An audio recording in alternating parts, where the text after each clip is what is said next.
Morning. Hello. तुम्हारी voice क्यों नहीं आ रही है यार? आपके साइड से म्यूट है। हाँ। Please give me a thumbs up for the audio and the video. Everything good? Good morning बेटा, गुड मॉर्निंग। बहुत बढ़िया यार, सब सॉर्टेड है। बहुत ही सही है यार। कैसा चल रहा है यार? क्लैट की जर्नी कैसी चल रही है? आपकी प्रिपरेशन कैसी चल रही है? आप लोगों से गैप हो जाता है, मतलब मैं मिली आप लोगों से last to last week. Last to last week में क्या क्या किया तुम लोगों ने, बताओ। क्या क्या किया तुमने? निखिल तुम बताओ, तुमने क्या किया ये 10 दिन? तुमने क्या किया? हाँ सौरभ, क्या किया भाई, बताओ।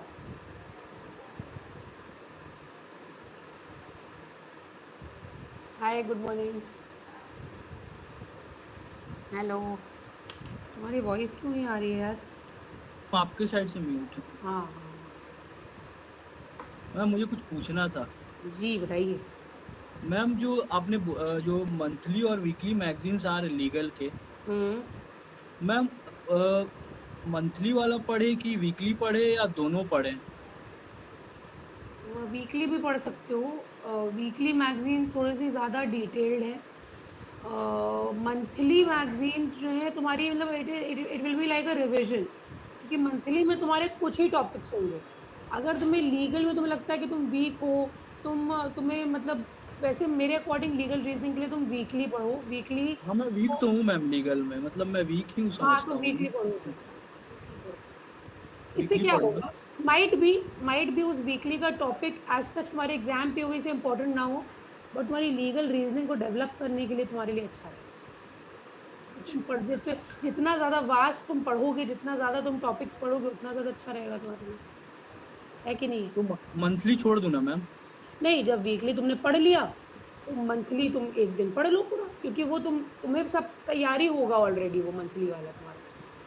मंथली मतलब अगर अगर मैं वीकली कर ले रहा हूँ तो मंथली में मेरे को उतना टाइम नहीं देना तो पड़ेगा। बचेगा ही नहीं उसमें करने को। तो वो रिविजन की तरह देख लेना उसको, एक नज़र दौड़ा लेना उसको, अच्छा। और क्योंकि वो मैम, हाँ मैम बोलो क्या बोल रहे थे? क्योंकि तुम्हारा वीकली के सारे टॉपिक्स तुम्हारे कवर हो चुके होंगे पहले ही। तो मंथली में you just have to go through, एक बार तुम्हें खाली नज़र दौड़ानी पड़ेगी बस। और मैम दूसरा डाउट है मैम, वीक क्वेश्चंस भी उसमें रह रहे, वो भी करें क्या? हाँ करें बिल्कुल हम? करो बेटा, बहुत इंपॉर्टेंट है वो बहुत इंपॉर्टेंट है, मतलब जेन्युइनली बता रही हूँ यार। तुम रीडिंग पे उतना फोकस मत करो, कोशिश करो क्वेश्चंस को सॉल्व करो, क्वेश्चंस बढ़िया रहेगा वो। मंथली वाला क्वेश्चन भी और वीकली वाला क्वेश्चन ये दोनों वाला सॉल्व करें? हाँ, क्वेश्चन कहीं से भी मिले उसको छोड़ो नहीं, क्वेश्चंस ठीक। खूब सॉल्व करो, ठीक है? और मैम जो बताइए। ये वीकली बेसिस पे जो ये वीकली जो आ रहे हैं यूट्यूब पे जो लेक्चर्स हाँ लीगल के, हाँ, मैं इन्हें हम भी लोग के आ अटेंड? रहे हैं, तीनों फैकल्टीज़ के आते हैं, और हाँ मंथली मैम, भी कभी आता है। कभी आपका आता है, कभी रेनू हाँ, मैम का आता तो है, वो कभी। ऑल्टरनेट पे आता है, ऑल्टरनेट पे आता हाँ मैम। है। हाँ, तो तो वो जैसे अगर तुम्हें फॉर एग्ज़ाम्पल तुम्हें कोई टॉपिक समझ नहीं आया लीगल में, तो वो टॉपिक तुम वीडियो से कवर कर सकते हो उधर।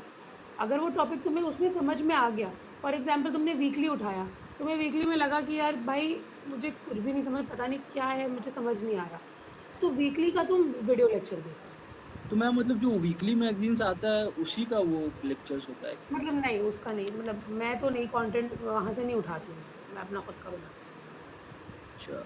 हाँ। मतलब मैं देख सकता हूँ वीकली वाला भी हाँ, रेगुलर बेसिस? देख सकते हो, बिल्कुल देख सकते हो। उसका देखो, नोट्स भी ले? नहीं नोट्स मत बनाना, बिल्कुल मत बनाना नोट्स। नोट्स जो भी तुम्हें हार्ड कॉपी में मिल रहा है, हार्ड कॉपी का कुछ भी मत उतारना, और जो तुम वीडियोज़ देखोगे, वीडियो लेक्चर्स, तुम्हें नोट्स वैसे भी मिल जाएँगे ऐप पे तुम्हें मेरे नोट्स मिल जाएँगे, हमारे नोट्स मिल जाएँगे जो हम लोग क्लास में पढ़ाएँगे तुम्हें। मतलब मैं जो क्लास में पढ़ा रहे लीगल का नोट्स, बस लीगल का उसी से लेंगे, क्लास में जो चल रहा है बस उसी से हाँ, नोट्स लेंगे? उसी का सौरभ बनाओ बेटा, जो हम तुम्हें डेली क्लास ले रहे हैं ना। अभी तुम्हारी लीगल में कोई और दूसरा सब्जेक्ट कौन-सा शुरू हुआ है? लीगल तो चारों चालू हो गया है। चारों चालू वन हुए टू हैं। थ्री फोर हाँ, तो चारों के हिसाब से नोट्स बन, अगर तुम्हें, देखो तुम लीगल में वीक हो, नया-नया तुम्हारा शुरू हो रहा है लीगल, तो हाँ तुम मैम, क्योंकि ऐसा मैं करो,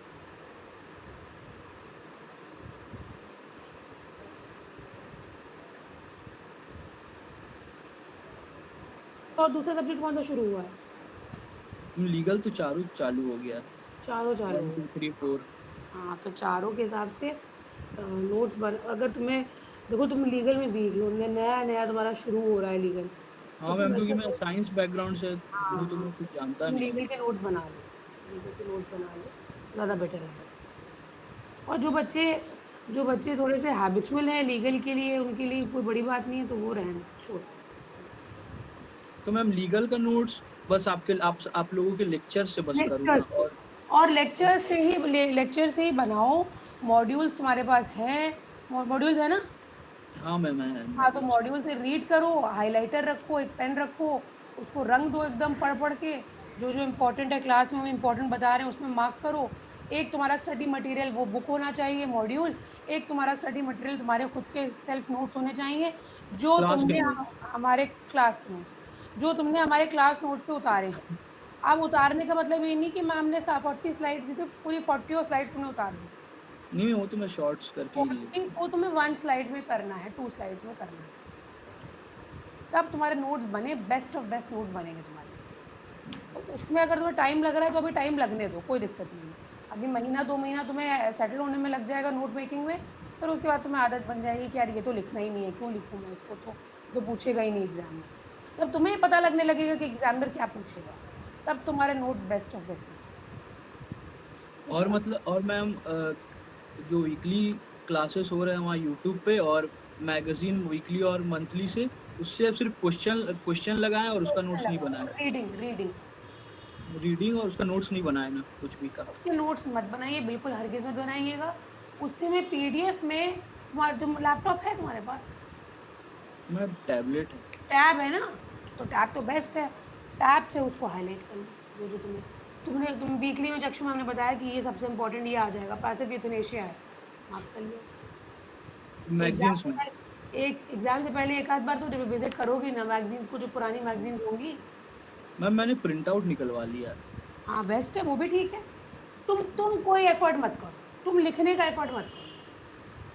तुम प्रिंट ठीक आउट है मैम। भले ही निकलवा लो, उसमें कितना 20-25 ₹50 लगेगा, लग जाएगा।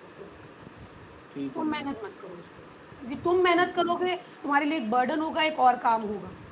तो हाँ जिसमें मैम, तुम्हें वो तो मेहनत है। करनी चाहिए, वो तुम करना छोड़ दोगे, तुम लिखना शुरू कर दोगे। हाँ मैम। लिखने का कोई रोल ही नहीं है एग्ज़ाम में, है ना? हाँ, ठीक है मैम, और बताओ? Thank you ma'am. अरे एनी टाइम। ठीक है? चलिए भाई, शुरू करा जाए आज का टॉपिक। बेटा, आज हम फंडामेंटल राइट्स के साथ शुरुआत करने वाले हैं। ये फंडामेंटल राइट्स का सफ़र थोड़ा लंबा रहेगा। हमारी बेटा फंडामेंटल राइट्स 6 कैटेगरीज़ में डिवाइडेड हैं। तो उन 6 फंडामेंटल राइट्स को हम बहुत ज़्यादा डिटेल में देखेंगे। इम्पोर्टेंस भरपूर है फंडामेंटल राइट्स का। तो टॉपिक शुरू करेंगे बेटा। अच्छा ये बताओ, जैसे ये जो बच्चा था अभी सौरभ, तुम जो क्वेश्चंस पूछ रहे थे, तुम लोगों को सबको आवाज़ जा रही थी ना उसकी? सौरभ की आवाज़ जा रही थी आपको? सौरभ ऑडिबल होना चाहिए, तब तुम लोगों को स्टूडेंट जब हैंड रेस करेंगे तुम लोगों को मज़ा आएगा, क्योंकि माइट भी सौरभ ने जो पूछा हो तुम्हारा भी डाउट हो, तो वो भी क्लियर होता जाएगा। तुम्हारे दिमाग में तुम्हें लगे कि अच्छा इसकी स्ट्रैटेजी ये है, तो मेरी स्ट्रैटेजी में ये चीज़ की कमी हो रही है। Are you getting my point?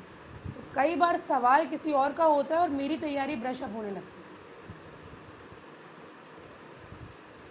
YouTube पे देखना कंपलसरी नहीं है। तुमने अगर पेड बैच लिया है तो यूट्यूब पे ज़्यादा फोकस मत करो, ठीक है? तो बेटा आज यार शुरू करते हैं फंडामेंटल राइट्स के साथ। क्वेश्चंस अपन लोग करेंगे ढेर सारे, ठीक है? चलिए बेटा, so in today's session we are going to understand कि ये फंडामेंटल राइट्स बेटा क्या होती हैं, ठीक है? इनका पोजीशन बहुत ही ज़्यादा बेटा, पोजीशन इनका बहुत ही ज़्यादा सैक्रोसैंक्ट है। Who is going to tell me the meaning of sacrosanct? अभी तक की पावर बैच मॉर्निंग में लीगल 1 की क्लास में कोई इशू तो नहीं आ रहा। मैं जेन्युइनली पूछ रही हूँ, this is our third class. चाहे वो टीचिंग को लेके हो, चाहे वो हमारा आपका बॉन्ड हो, चाहे आप जो मतलब मैं जो डिलीवर कर रही हूँ आप कैच कर पा रहे हो, सारी चीज़ों पे आई नीड टू नो कि आप everything is on, everybody is on the same page with me. कोई प्रॉब्लम तो नहीं आ रहा किसी चीज़ का, कोई इशू बच्चे? क्योंकि यार मैं एक भी क्लास, एक भी स्लाइड ऐसी नहीं पढ़ाना चाहती, मेरे दिमाग में इशू रहता है मतलब I am always constantly thinking like आप लोग पावर बैच से हो बेटा, हम यहाँ पे ऐसे क्लासेस दे रहे हैं, बैठ के क्लास ले रहे हैं। माइट भी बेटा कि आप मुझसे कुछ कहना चाह रहे हो, आप नहीं बोल पा रहे हो, तो यार प्लीज़ मेरी क्लास में बहुत सारी चीज़ें बहुत लाइट होती हैं, मतलब बहुत मस्ती मजाक करके, it is just like I am your friend, बस थोड़ा सा एज में ओल्डर फ्रेंड हूँ। तो आप मुझसे पूछा करो, चाहे आपको लगे कि यार ये लेम क्वेश्चन है, यार ये क्या मैम से पूछूँ, क्या है ये? बट बेटा मैं इसीलिए आपको, आप यकीन मानो बेटा, मेरे घर पे स्टूडियो लगा हुआ है, स्मार्ट बोर्ड का स्टूडियो, जो कि मेरे सारे बैचेज़ में क्लास होती है। आपको पता होगा मेरा छोटू-सा baby is going to turn 1 year next month, but मैं अभी currently I just left him at home with his father and I came here for your classes, तो मैं स्टूडियो आई हूँ आपकी क्लासेस लेने के लिए। तो मतलब मेरा आना भी यूज़फुल है। अगर मैं आऊँ, क्लास में बैठूँ और बच्चा मुझसे कुछ पूछ नहीं पा रहा है, मैं बोल रही हूँ, मैं अगर मैं ऐसी क्लास ले रही हूँ जिससे आप बस बैठ के देख ही रहे हो, there is no discussion, there is nothing, zombie class हो रही है, तो फिर यूट्यूब पे देख लो ना। फंडामेंटल राइट मैं पढ़ाऊँगी, कोई और पढ़ाएगा, फंडामेंटल राइट 6 की 6 ही रहेंगी।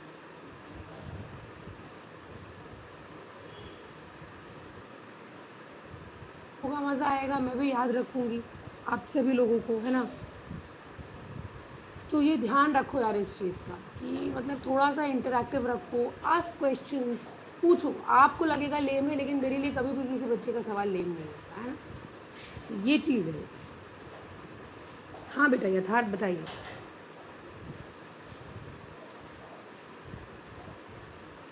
Yes, hi Yatharth, how are you? How are you? Ma'am कहाँ से हो आप? Good morning ma'am. Good morning. कहाँ से हो? मैम मैंने ये पूछना था आपसे कि एक मतलब जैसे हमारे कॉन्स्टिट्यूशन में एक रूल है कि भाई जैसे-जैसे हमारी जो पॉपुलेशन है देश की, इंडिया की पॉपुलेशन जैसे-जैसे बढ़ेगी, वैसे-वैसे हमें उतनी सीट्स उस हिसाब से उस प्रोपोर्शनैलिटी के हिसाब से सीट्स रखनी पड़ेंगी पार्लियामेंट में जिससे हम इक्वल रिप्रेजेंटेशन करवा सकें लोगों का पार्लियामेंट के अंदर। बट जैसे कि हमको पता है कि पहले हमारी 240 कुछ थी समथिंग शुरुआत में हाँ, और फिर 543 कर दी गई थी उसको बदल के कि भाई पॉपुलेशन थोड़ी बढ़ गई थी इसीलिए और उसके बाद से कोई चेंज नहीं आया था, सडन ड्रास्टिक चेंज नहीं आया था उसके प्रोपोर्शनैलिटी में। तो जब मतलब गवर्नमेंट अब ये करना चाहती है, जैसे अब आप यस, सुन रहे हो कि भाई yes, government 850 I think seats promote कर रही है पार्लियामेंट के लिए कि भाई ताकि पार्लियामेंट में विमेन्स को, एससी एसटीज को, बिलो कास्ट जो है उनको और मिडिल क्लासेस को भी वो मिल सके, हाँ, इक्वल प्रोपोर्शनल रिप्रेजेंटेशन मिल सके। रिप्रेजेंटेशन। तो क्या ये इंडिया के लिए बेनिफिशियल हो सकता है या मतलब इसके कुछ वो भी हो सकते हैं, यार गलत चीज भी हो सकती है? बेटा इसमें क्या है, आप रूल्स ये समझ के है। चलो, हाँ, इसमें ये समझ के चलो कि यार जब पॉपुलेशन इतनी ज़्यादा ह्यूमंगस हो गई है, तो सभी का से होना, सभी का रिप्रेजेंटेशन होना ज़रूरी है। अब सीटें हुँ, 850 कर देना, सीटें तो तुम 850 कर रहे हो, लेकिन आप किस डेटा के बेसिस पे कर रहे हो इसको? ये बड़ा इश्यू है। डेटा कौन-सा यूज़ कर रहे हो आप? कौन से सेंसस का डेटा यूज़ कर रहे हो? किस बेसिस पे आप 850 कर रहे हो? 545 या 550 सीट्स जो थी, वो आपने सेंसस को फ़ॉलो किया, डेटा फ़ॉलो किया, ये किस डेटा पे हो रहा है? और भाई अगर 2011 के सेंसस के बेसिस पे हो रहा है, जैसे बच्चे कमेंट सेक्शन में कह रहे हैं, तो व्हाट डू यू थिंक 2011 से 2026 चेंज, आपने पॉपुलेशन में कितना चेंज हुआ होगा यथार्थ, जेन्युइनली बताओ? पॉपुलेशन बहुत बढ़ गई होगी, नहीं बढ़ी होगी? 11 से यस 26 मैम में बिकॉज़ मैम इंडिया तो वैसे भी थोड़ा-सा पॉपुलेशन के मामले में बहुत ज़्यादा है। वही जैसे चीज़ है, चाइना के बाद सेकंड लार्जेस्ट पॉपुलेशन हमारी है इस वक़्त। डेफ़िनिटली। तो बेटा बहुत पुराना डेटा यूज़ किया जा रहा है, और जो आपका क्वेश्चन है कि ये ठीक है, बेटा ये बिल्कुल ठीक है, ये होना बिल्कुल ज़रूरी है, this is very, very appropriate right now. लेकिन यार डेटा भी तो सही यूज़ करो यार, है ना? कोई एविडेंस होनी चाहिए, कोई एम्पिरिकल एविडेंस होना चाहिए, कोई डेटा होना चाहिए, जिसके ऊपर आप ये बेस करके ये डिवीज़न कर रहे हो या सीट्स बढ़ा रहे हो, ये डिलिमिटेशन किस बेस पे हो रहा है, वो थोड़ा इम्पोर्टेंट है बेटा। अगर वो चीज़ देखो, अगर वो चीज़ हमारे देश के हित में होगी, तो वो बेटा वो लागू होके रहेगा, ये समझ के चलिए। बट मैम जो विमेन रिप्रेजेंटेशन का मुद्दा था, हाँ 33% जो है हाँ वो हमारे पेपर्स पे तो मेंशन है 33% रिजर्वेशन फॉर विमेन्स, लेकिन वो रियलिटी में उतना नहीं है। नहीं तो है बेटा। जो पार्लियामेंट में रिजर्वेशन का मुद्दा उठा 272, मैंने पूरा लाइव सेशन देखा पार्लियामेंट का, उसमें मुझे मैम थोड़ी सी गलत लगा ये कि 272 लोगों ने हाँ किया लेकिन 211 लोगों ने ना कर दिया, क्यों? हम्म, सही बात है बेटा। जबकि वो देश के फायदे में था। और जैसे फॉरेन लेडीज होती है, मतलब फॉरेन की विमेन्स होती हैं, वो हाँ हर जगह होती है, पार्लियामेंट में, एरोनॉटिकल इंजीनियरिंग वगैरह सब चीजों में है, तो हमारी विमेन्स क्यों नहीं जा सकती हैं नहीं, गुड इसके लिए? क्वेश्चन है, वेरी मतलब ये गुड, तो बहुत फायदेमंद अच्छा। हुआ ना। सही थॉट है आपका, सही थॉट है। 2023 में ही बेटा वो बिल जो है वो पास हो चुका था, वुमेन रिजर्वेशन बिल जो है, लेकिन 2026 तक की इसका एग्जीक्यूशन नहीं हुआ। तुम्हें मैं बताऊँ बेटा, हमारे देश में 73rd कॉन्स्टिट्यूशनल अमेंडमेंट एक्ट पास हुआ है, जिससे हमने पंचायत का सिस्टम अपने देश में ऐड किया। ग्रास रूट लेवल पे लोकल सेल्फ गवर्नमेंट में वन थर्ड सीटें रिजर्व्ड है महिलाओं के लिए, 1/3 सीटें रिजर्व्ड है महिलाओं के लिए। पंचायत में रिजर्वेशन होता है भाई। मंजू देवी पंचायत सीरीज में क्या थी? महिला ही तो थी, महिला ही तो थी। उनकी सीटें पंचायत में रिजर्वेशन है, अभी हमारे लोकसभा स्टेट लेजिस्लेटिव असेंबलीज में रिजर्वेशन नहीं नहीं दिया नहीं गया। मैम, पंचायत में तो चलो रिजर्व है, आप लेकिन यही मैम सोचो, मतलब पंचायत यही से। सोचो कि जब ग्रास रूट में हो रहा है तो हमारे वहां तो होना बहुत जरूरी है। लोकसभा यस और मैम, स्टेट लेजिस्लेटिव असेंबली में तो होना बहुत ही ज्यादा जरूरी है। सो दिस शुड बी क्योंकि मैम इम्प्लीमेंटेड। ऐसा तो मेल डोमिनेटिंग सोसाइटी बन हो जाएगी ये, जाएगा, एब्सोल्युटली अगर करेक्ट, देखा सही जाए। कह रहे हो आप, बिल्कुल सही कह रहे हो बेटा। तो ये पंचायत में जब मैं वही पढ़ा रही थी, मैंने सोचा यार हमारे वहाँ लोकसभा में स्टेट लेजिस्लेटिव असेंबलीज में भी हम वुमेन रिजर्वेशन बिल पास नहीं कर पा रहे हैं, हम उसको एनफोर्स नहीं कर पा रहे हैं। पंचायत में पता है बहुत सारे स्टेट्स के अंदर, बहुत सारी पंचायत के अंदर हाफ ऑफ दी सीट्स महिलाओं के लिए रिजर्व करी जाती हैं, आधी आधी सीटें रिजर्व कर देते हैं कि सिर्फ महिला यस बैठेगी। तो उसी का एग्जाम्पल ले लो भाई, है ना? यस इसमें कहीं भी कोई पिछड़ा पीछे नहीं जाता, हमेशा आगे ही जाओगे इसमें। मैम, इसमें ना अपोजिशन वाले कहते हैं कि भाई इसमें हमारी जीत हुई, हमने नहीं नहीं, वो वो तो पॉलिटिक्स गलत है। घुसा रहे हैं इसके नहीं नहीं, अंदर। वो तो गलत है इसके अंदर बेटा, पॉलिटिक्स घुसा रहे हैं वो वाला भी। वो तो ठीक नहीं है बेटा। महिलाओं का से होना, not just I am a female, उनका होना बहुत जरूरी है बेटा, that is true. Yes, ma'am. चल आओ करते हैं बेटा। हाँ बेटा, अनिका बताइए। ठीक है, यस बेटा।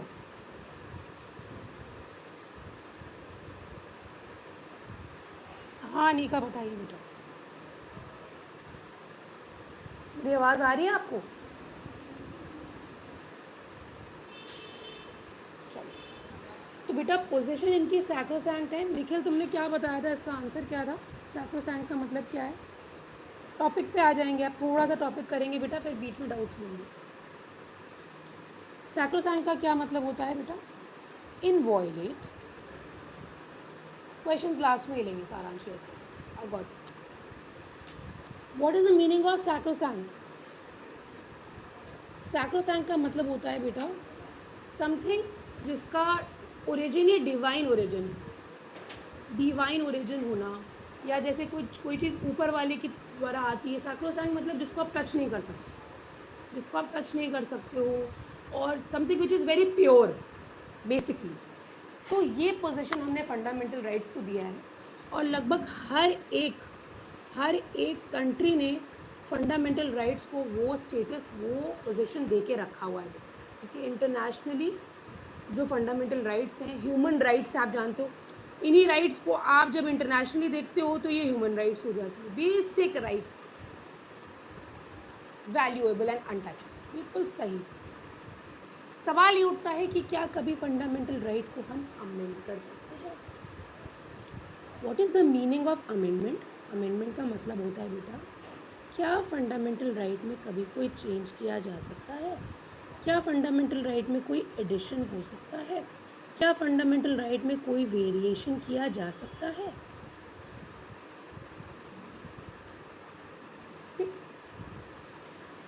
या फिर क्या फंडामेंटल राइट्स कभी सस्पेंड की जा सकती हैं, यानी कि इनएक्टिव हो जाए,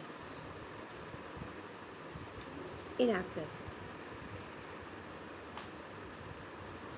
ठीक है बेटा, चलिए तो सबसे पहले फंडामेंटल राइट के कॉन्सेप्ट को अपन लोग क्लियर करते हैं।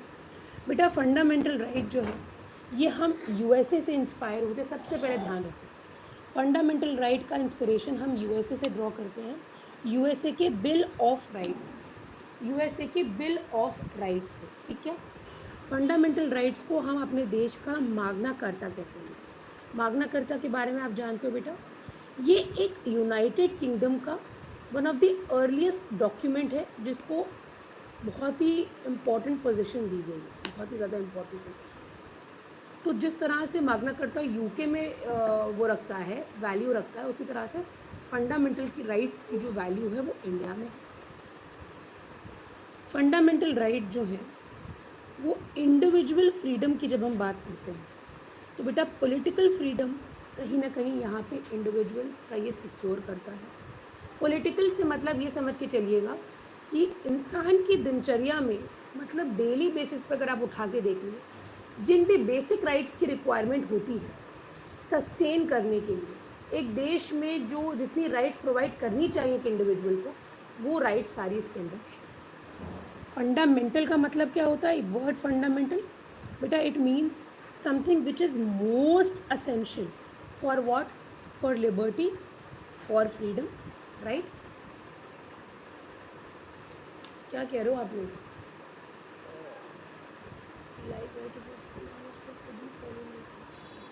कौन? यूएसए? अच्छा चलिए बेटा फंडामेंटल राइट्स जो है हमारे देश में बेटा कॉन्स्टिट्यूशन डिफाइन नहीं करता कि फंडामेंटल राइट होती क्या है, इसका डेफिनेशन नहीं दिया गया है। बट ये जो राइट है ये गारंटी करी गई है कॉन्स्टिट्यूशन के ही द्वारा। These rights are fundamental for our life, हमारे ज़िंदगी गुजर बसर करने के लिए बहुत ही इम्पोर्टेंट है और इनको एक स्पेशल स्टेटस दिया गया है, हेंस इनको बेटा फंडामेंटल राइट कहा जाता है। बहुत ज़्यादा मुझे ज़रूरत नहीं है, बहुत मान राइट। तो क्योंकि ये हमारे ज़िंदगी गुजर बसर करने के लिए बेटा बहुत इंपॉर्टेंट है। अभी मैं आपको 6 कैटेगरीज बताऊंगी फंडामेंटल राइट्स का, आप इसको सोचो कि अगर इसको मैं आपकी लाइफ से निकाल दूं तो उसका इम्पैक्ट क्या हो, तब आपको पता है बेटा। It secures for all it's citizens equality, liberty and justice. Fundamental rights ये बेसिक फीचर है हमारे कॉन्स्टिट्यूशन का। पार्ट 3 फंडामेंटल राइट्स 6 पार्ट्स में डिवाइड है।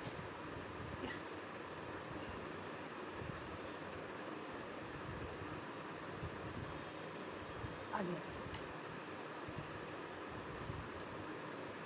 Let us just divide the fundamental right. सबसे पहले निखिल, सबसे पहले आप बताएंगे बेटा कौन सी फंडामेंटल राइट हम यहाँ पे लिख सकते हैं। नंबर 1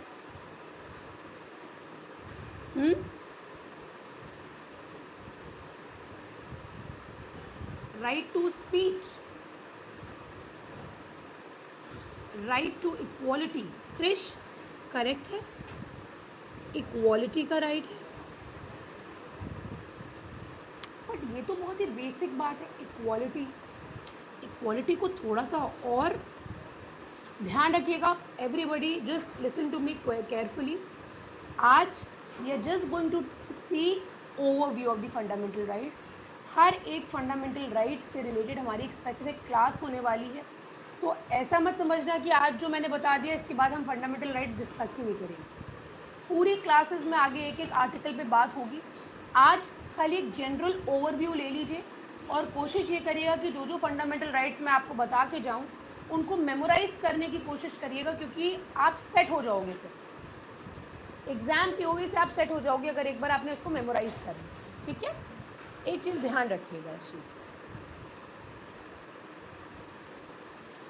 ठीक है, इक्वालिटी का राइट है बेटा, ये बेटा आपके आर्टिकल 14 में इक्वालिटी का राइट दिया गया है। इक्वालिटी की कई सारे फैसेट्स दिए हैं हमारे कॉन्स्टिट्यूशन में, जैसे 15 में हमने कहा बेटा कि भेदभाव मत करिए, कहा डिस्क्रिमिनेशन जो है, डिस्क्रिमिनेशन हमारे देश में ना हो तो ज़्यादा अच्छा है।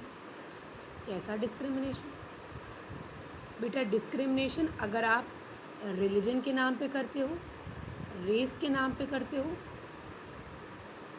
कास्ट के नाम पे करते हो, सेक्स के नाम पे करते हो, या प्लेस ऑफ बर्थ के नाम पे करते हो, तो ये गलत होगा, असंवैधानिक होगा, अनकॉन्स्टिट्यूशन हो जाएगा।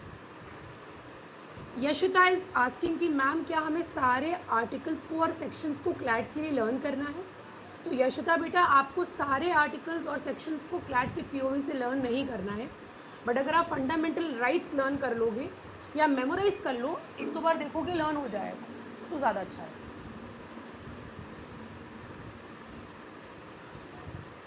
ठीक है, उसी तरह से बेटा आप नौकरियों की बात करते हो, तो जॉब्स के मामले में एम्प्लॉयमेंट, अपॉइंटमेंट जब भी होगा सरकारी नौकरियों में, तो सबको क्या इक्वल अपॉर्चुनिटी दी जाएगी।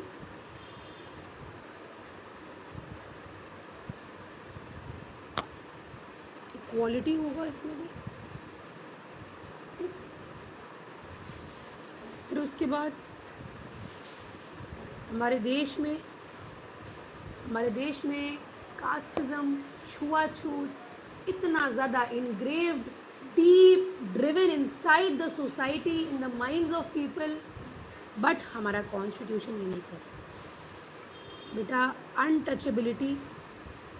अनटचेबिलिटी बेटा यहाँ पे अबॉलिश की जाती है, और कहा गया है कॉन्स्टिट्यूशन के अंदर कि अगर कोई भी छुआछूत करेगा तो वो ऑफेंस होगा, पनिशेबल बाय लॉ।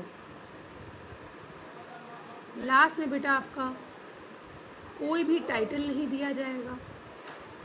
एक एक आर्टिकल को हम लोग डिटेल में आगे की क्लासेस में करेंगे। ठीक है, जैसे कि बेटा महाराजा धीराजा,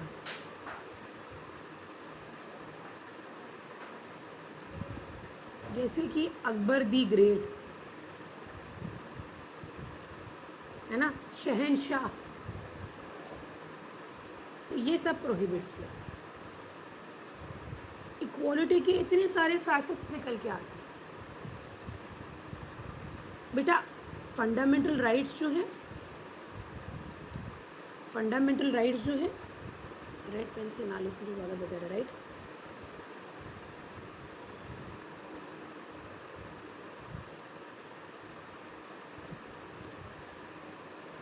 थोड़ा सा कॉन्स्टिट्यूशन की बात कर लेते हैं।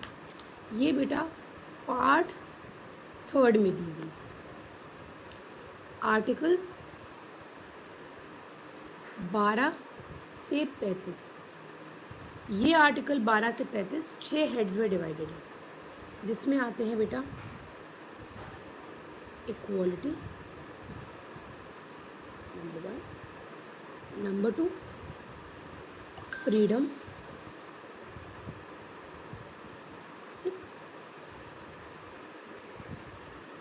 एक्सप्लॉयटेशन,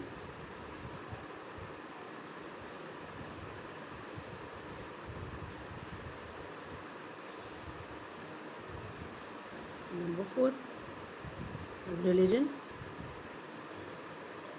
नंबर 5 माइनॉरिटीज,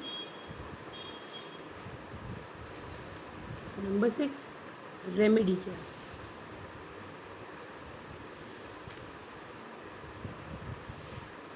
इस तरह से बेटा ये बाइफर्केशन किया गया है।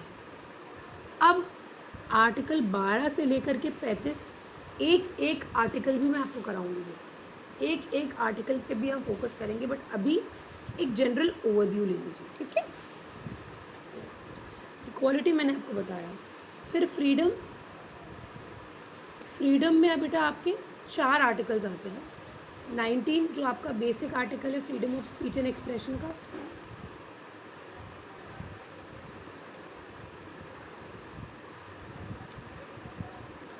ये सिर्फ freedom of speech and expression की बात नहीं करता, इसके अंदर और भी राइट्स हैं। Right to assemble peacefully without arms, right to reside and settle. तो इसके बारे में हम बेटा आगे डिस्कस करेंगे। हमारा कॉन्स्टिट्यूशन बेटा, आपने कोई क्राइम नहीं किया, आपको भी फंडामेंटल राइट्स दिया जाता है। आपको किसी क्राइम के अंदर कन्विक्ट भी किया गया है तो भी आपके पास फंडामेंटल राइट्स हैं। तो अगर कोई कन्विक्ट है, कन्विक्ट्स के क्या क्या फंडामेंटल राइट है, इसमें डबल जेओपार्डी मैं आपको बताऊंगी, रिट्रोस्पेक्टिव क्रिमिनलाइजेशन आपको बताऊंगी। फिर बेटा 21 बेसिक राइट लाइफ का एंड पर्सनल लिबर्टी का। फिर उसके बाद 21A हमारे कॉन्स्टिट्यूशन में ओरिजिनली नहीं दिया गया था, इसको हमने अमेंडमेंट करके ऐड किया, एजुकेशन। ठीक। 22 में बेटा अगर आपको अरेस्ट किया जा रहा है तो अरेस्ट एंड डिटेंशन में आपको कुछ राइट्स और सेफगार्ड्स दिए गए, उसके बारे में बात करें। ठीक है। वहीं पे बेटा फिर इसके बाद आपका आता है एक्सप्लॉयटेशन। एक्सप्लॉयटेशन 23 में हमने बंधुआ मजदूरी मना करी है। बंधुआ मैं लिख दे रही हूँ इसीलिए ताकि आपको याद रहेगा। अनलॉफुल कंपल्सरी लेबर, बेगार, बेगार। और 24 में चाइल्ड लेबर मना किया गया। फिर उसके बाद बेटा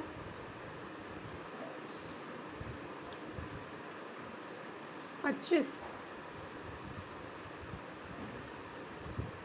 ये तो आपने प्रियम्बल में भी देखा था, ये तो आपने रिलीजन से रिलेटेड प्रियम्बल में भी देखा था, सेक्युलरिज्म, राइट।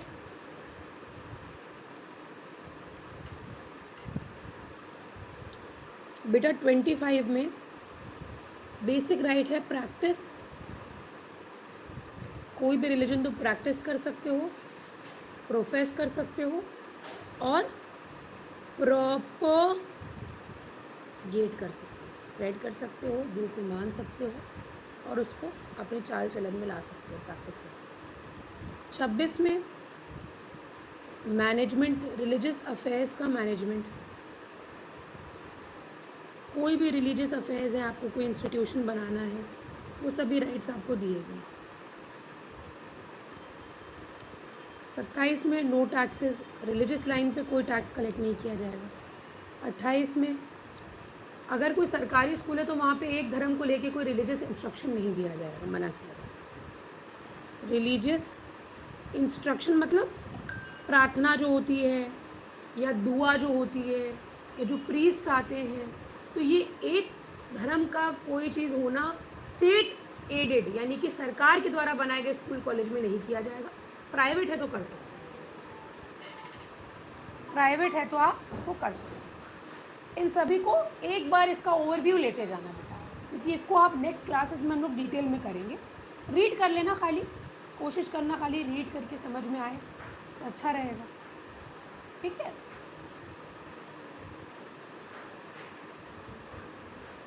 दीदी मैं क्लास में हूँ, मैं जाके आपको बात करूँ। हाँ 1926। ठीक है। 23 में ये दिया गया है कि जब तुम किसी को बंधुआ बना लेते हो, तुम्हारे बाप ने मुझसे पैसा लिया था, तुम्हारे बाप ने क्योंकि मुझसे पैसा लिया था, अब तू काम करेगा। जो ये गांव का कल्चर है, बेचारे पिसते जा रहे हैं, बाप का पैसा वापसी वसूली करते जा रहे हैं, वो लोग वसूली करते जा रहे हैं। अब बाप ने 25,000 रुपये लिए, ख़त्म हो गए, वो 25,000 रुपये नहीं लौटा पाए। अब उनका बेटा घिस रहा है 25,000 के लिए, क्योंकि वो दे तो सकता नहीं एक मुश्त, और उनका कहना 25 लिए तो अब वो 70 हो चुके हैं, 70 कहाँ से ला के देगा गरीब, तो उनको फंसा लेते हैं, बिना पैसे के काम लेबरी कराते हैं उनसे बेटा। ये मना किया गया है, फोर्स लेबर होता है, कोई पैसे नहीं देता है। वो कहते हैं या तो हमें 1 लाख रुपए ला के दो या तो काम करो। वो 1 लाख नहीं ला पाएगा, कभी नहीं ला पाएगा 1 लाख रुपए, वो एक मुश्त कभी नहीं दे पाएगा। ये होता है बेटा बेगार, वर्किंग फॉर नो मनी और वर्किंग फॉर लेस, ये होता है। पढ़ाएंगे आपको डिटेल में पढ़ाएंगे। इसके अलावा बेटा आपका माइनॉरिटीज़ के राइट्स हैं। माइनॉरिटीज़ के राइट्स देख लीजिए। क्या है 29 में और 30 में, ये माइनॉरिटीज़ के राइट्स हैं। हमारे देश में मेजॉरिटी भी है बेटा, मेजॉरिटी भी है और माइनॉरिटी पॉपुलेशन भी है। तो मेजॉरिटी वो है जो 50% प्लस है, माइनॉरिटी वो है जो 50% माइनस है। बट हमारे देश में मेजॉरिटी और माइनॉरिटी का जब हम कंपैरिजन करते हैं तो माइनॉरिटी हमेशा हम स्टेट वाइज देखते हैं, ना कि पैन इंडिया। ध्यान रखना, स्टेट वाइज हमेशा देखी जाती है माइनॉरिटी। तो 29 में हमने कहा है कि अगर आपका कोई लैंग्वेज है, अगर आपका कोई कल्चर है बढ़िया अलग, कोई स्क्रिप्ट है आपकी, तो भैया उसको आप कंजर्व कर सकते हैं। माइनॉरिटी क्योंकि आप हैं, उसको आप कंजर्व कर सकते हैं। दूसरी चीज़, अगर आपको कोई एजुकेशन इंस्टीट्यूशन इस्टेब्लिश करना है तो वो भी आप कर सकते हैं, धड़ल्ले से करिए, कोई दिक्कत नहीं। Aligarh Muslim University is an minority institution, ठीक है। लास्ट बेटा हमारा एक राइट है और वो है हमारा सुप्रीम कोर्ट तक के जाने का राइट। क्यों?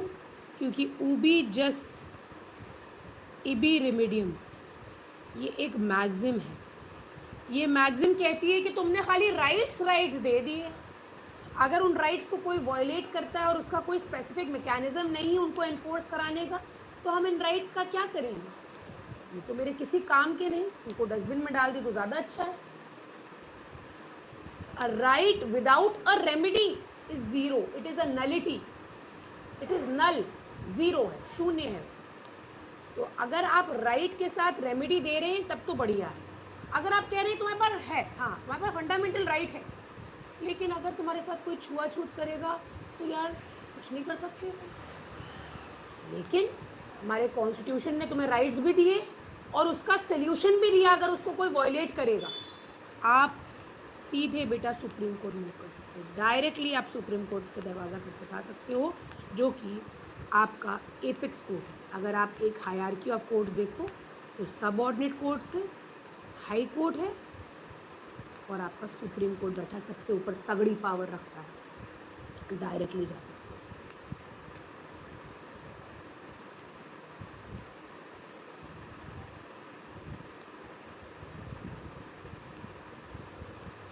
हो। बेटा मुस्कान ध्यान रखिएगा, कोई इंसान माइनॉरिटी है और उसको माइनॉरिटी होते ही कोई रिजर्वेशन मिल जाएगा, ऐसा कुछ नहीं। क्या हर माइनॉरिटी को रिजर्वेशन मिलता है? क्या हर माइनॉरिटी को रिजर्वेशन मिलता है? ऐसा थोड़ा ना है। अब मुस्कान का कहना है कि मैम हम सिंधीज़ हैं। बेटा सारी फंडामेंटल राइट्स हैं सिंधीज़ के लिए, लेकिन रिजर्वेशन और जनरल ऐसा नहीं है। बेटा माइनॉरिटीज़ को भी जनरल ट्रीट किया जाता है।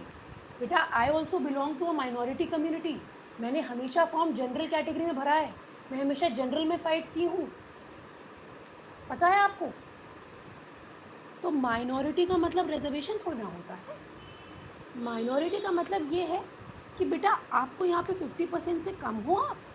और दूसरी चीज़, आप अगर कोई डिफरेंट लैंग्वेज बोलती हो, अगर आपका कोई डिफरेंट कल्चर है, अगर आपकी स्क्रिप्ट जैसे डिफरेंट है, जैसे हिंदी की स्क्रिप्ट जो है वो देवनागरी स्क्रिप्ट है, जैसे हम लोग कैसे लिखते हैं छोटा बड़ा, छोटी बड़ी, छोटा बड़ा ऋण, ये क्या है? स्क्रिप्ट है। हिंदी देवनागरी स्क्रिप्ट, पाली एक स्क्रिप्ट है। तो अगर आपकी कोई स्क्रिप्ट है आप उसको कंजर्व कर सकती हैं, ये आपका राइट है, आपको उसके कोई आड़े नहीं आए और आप बढ़िया एजुकेशन इंस्टीट्यूशन इस्टेब्लिश कर सकती हैं। उस एजुकेशन इंस्टीट्यूशन में आप ये ज़रूर कह सकती हैं कि मैं सिंधी हूँ और सिंधीज़ जो है उनके लिए 20% रिजर्वेशन है, ये किया जा सकता है। आप समझे मुस्कान? ध्यान रखिए। आदित्य कह रहा है मैम आर्टिकल 32 नहीं समझ आ रहा। आदित्य भाई एक चीज़ आज अपने दिमाग में बिल्कुल क्लियर बिठाना, अगर पार्ट 3 में तुम्हें फंडामेंटल राइट्स मिले हैं, ये फंडामेंटल राइट्स के लिए अगर आपको इसको एनफोर्स कराना है, एनफोर्समेंट का मतलब क्या है पहले तो ये समझो। फॉर एग्जाम्पल तुम्हारे साथ हुआ क्या, डिस्क्रिमिनेशन। कैसे हुआ? फॉर एग्जाम्पल तुम जो हो एक कास्ट को बिलोंग करते हो, तुम ट्रेन जर्नी में थे, एक बढ़िया राजा बाबू, बढ़िया उनकी पोस्ट थी, सीनियर ऑफिसर थे, आईपीएस सीनियर ऑफिसर थे फॉर एग्जांपल। ज़रूरी नहीं है कि सरकारी आदमी आपका अनटचेबिलिटी आपके साथ कर सकता है, नॉन सरकारी भी कर सकता है। सीनियर ऑफिसर कहता है sit on the floor, you can not sit with me, जैसे पहले कल्चर होता था। ये कह दिया तुम अगर किसी स्पेसिफिक कास्ट को बिलोंग करते हो। अब अनटचेबिलिटी हो गया तुम्हारे साथ, ठीक। अनटचेबिलिटी आर्टिकल 17 में आपकी फंडामेंटल राइट का तो वॉल्यूशन हुआ ही हुआ, साथ ही इसके लिए बेटा लॉ भी बन चुका है। इसको इसको और स्ट्रेंथन करने के लिए ये सीमेंट हो चुका है पूरी तरह से। इसके लिए आपने सुना होगा एट्रोसिटीज एक्ट है, आज देखना जाके। एट्रोसिटीज एक्ट एक बना हुआ है, SC/ST एट्रोसिटीज एक्ट 89 में बना है शायद, ये बन गया है। तो भाई आपने क्राइम कमिट कर दिया, ये इन्होंने क्राइम कमिट करा है, इनके खिलाफ अब भैया केस फाइल हो जाएगा। और इसके लिए क्योंकि तुम्हारा आर्टिकल 17 भी वॉयलेट हुआ है, तुम डायरेक्टली यहाँ पे आदित्य तुम डायरेक्टली सुप्रीम कोर्ट जा सकते हो, डायरेक्टली सुप्रीम कोर्ट जा सकते हो, ठीक है, कोई बात नहीं। अगर कोई ऐसी राइट जो कि आपकी फंडामेंटल राइट नहीं है, वो आपकी कोई ऐसी राइट है जो कि किसी लॉ ने दिया है। फॉर एग्जांपल कोई राइट आपकी मोटर व्हीकल एक्ट के अंदर है, मोटर व्हीकल एक्ट के अंदर तुम्हारी कोई राइट है। फॉर एग्जांपल तुम्हें राइट मिला हुआ है कि तुम्हें कॉम्पनसेशन मिलेगा, कोई भी ऐसी राइट, ठीक, ये तुम्हारी फंडामेंटल राइट नहीं है, ध्यान रखना। क्या इसके लिए तुम डायरेक्टली सुप्रीम कोर्ट जा सकते हो दोस्त? नहीं जा सकते, तुम्हें ये हायरार्की को फॉलो करना पड़ेगा। पहले केस सब ऑर्डिनेट कोर्ट में जाएगा, जब वहाँ तुम्हें रेमेडी नहीं मिलेगी तुम अपील में ऊपर जाओगे। अपील क्या है? अपील यही तो है कि तुम जब डिससेटिस्फाइड हो तुम ऊपर वाली अदालत जाओगे, तुम हाई कोर्ट गए, जब हाई कोर्ट से भी तुम डिससेटिस्फाइड हुए तब तुम सुप्रीम कोर्ट आ पाओगे। क्यों? क्योंकि ये तुम्हारी फंडामेंटल राइट नहीं है। इसीलिए बेटा डॉक्टर BR अम्बेडकर ने क्या बोला?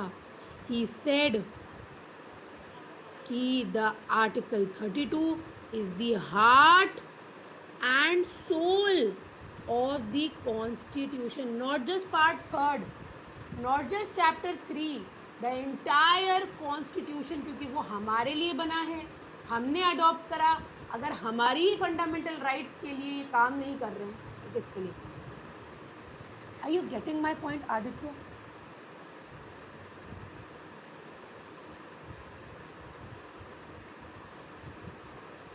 Everybody clear?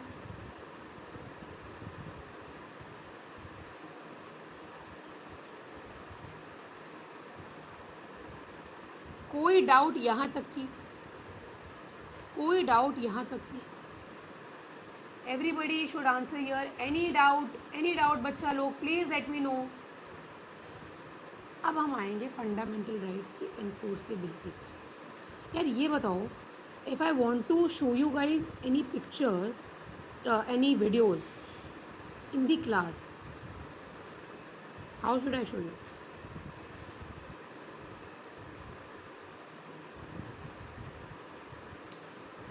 कौन से एक्ट आते हैं रेमेडी में, कौन से एक्ट आते हैं आरब? रेमेडी समझना। अब राइट स्क्रीन शेयरिंग है इसमें?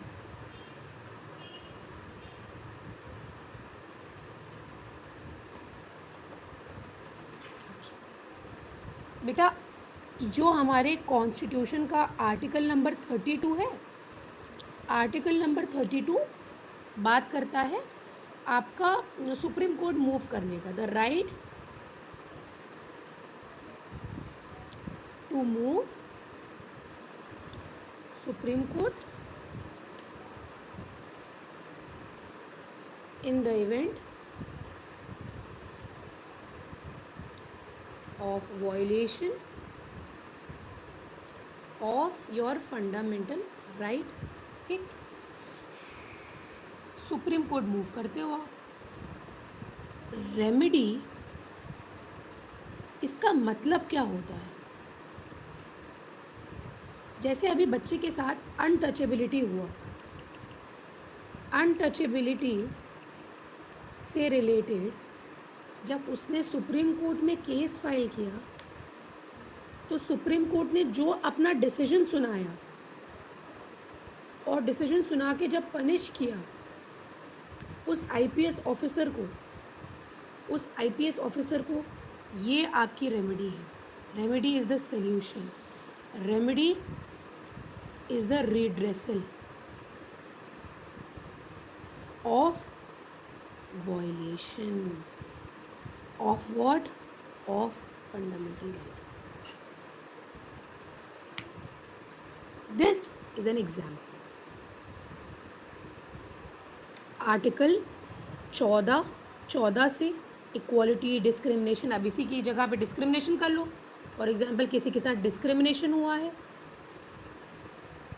फॉर एग्जांपल किसी को जॉब लेने में मुश्किल आई, उन्होंने डिस्क्रिमिनेट किया रिलीजन के बेसिस पे, रेस के बेसिस पे. समझ में आया? तो जो भी फंडामेंटल राइट्स हमने पढ़ी, ये माइनॉरिटीज़ के साथ अगर डिस्क्रिमिनेशन हुआ वो भी सुप्रीम कोर्ट जा सकते हैं. रिलीजन का राइट वायलेट हुआ आपका, टैक्स कलेक्ट कर लिया रिलीजन के बेसिस पे, सुप्रीम कोर्ट मूव करो, कर सकते हो. किसी भी केस में हो सकता है, जिस केस में माधवी फंडामेंटल राइट का वायलेशन हुआ हो. Right to life and personal liberty का वायलेशन हुआ, फॉर एग्जांपल तुम्हारे साथ डबल जेओपार्डी हो रहा है. एक केस में तुम्हारे खिलाफ सज़ा तुम्हें सुना दी गई है, फिर सेम केस में तो तुम्हें सज़ा सुनाई जा रही है, तो आप सुप्रीम कोर्ट डायरेक्टली जाओ. तो अभी मैंने आपको खाली ओवरव्यू दिया है. इन सारी राइट्स को बहुत बेटा आगे मज़ा आने वाला है, बहुत मज़ा आने वाला है, क्योंकि तुम्हें वो तुम्हें इंसाइट्स मिलेंगे फंडामेंटल राइट्स के बारे में जो तुम्हें अभी तक नहीं है. अच्छा, बच्चे यहाँ पे रिट्स पूछ रहे हैं. रिट्स क्या होते हैं? जो आर्टिकल 32 में सुप्रीम कोर्ट के पास पावर है रेमेडी प्रोवाइड करने की with the help of writs. Writs एक तरह से सुप्रीम कोर्ट का ऑर्डर ही होता है. It is like order of the court. तो इसके बारे में बेटा डिटेल में करेंगे, अभी तो लंबा हो जाए. यस क्रिश, बताइए.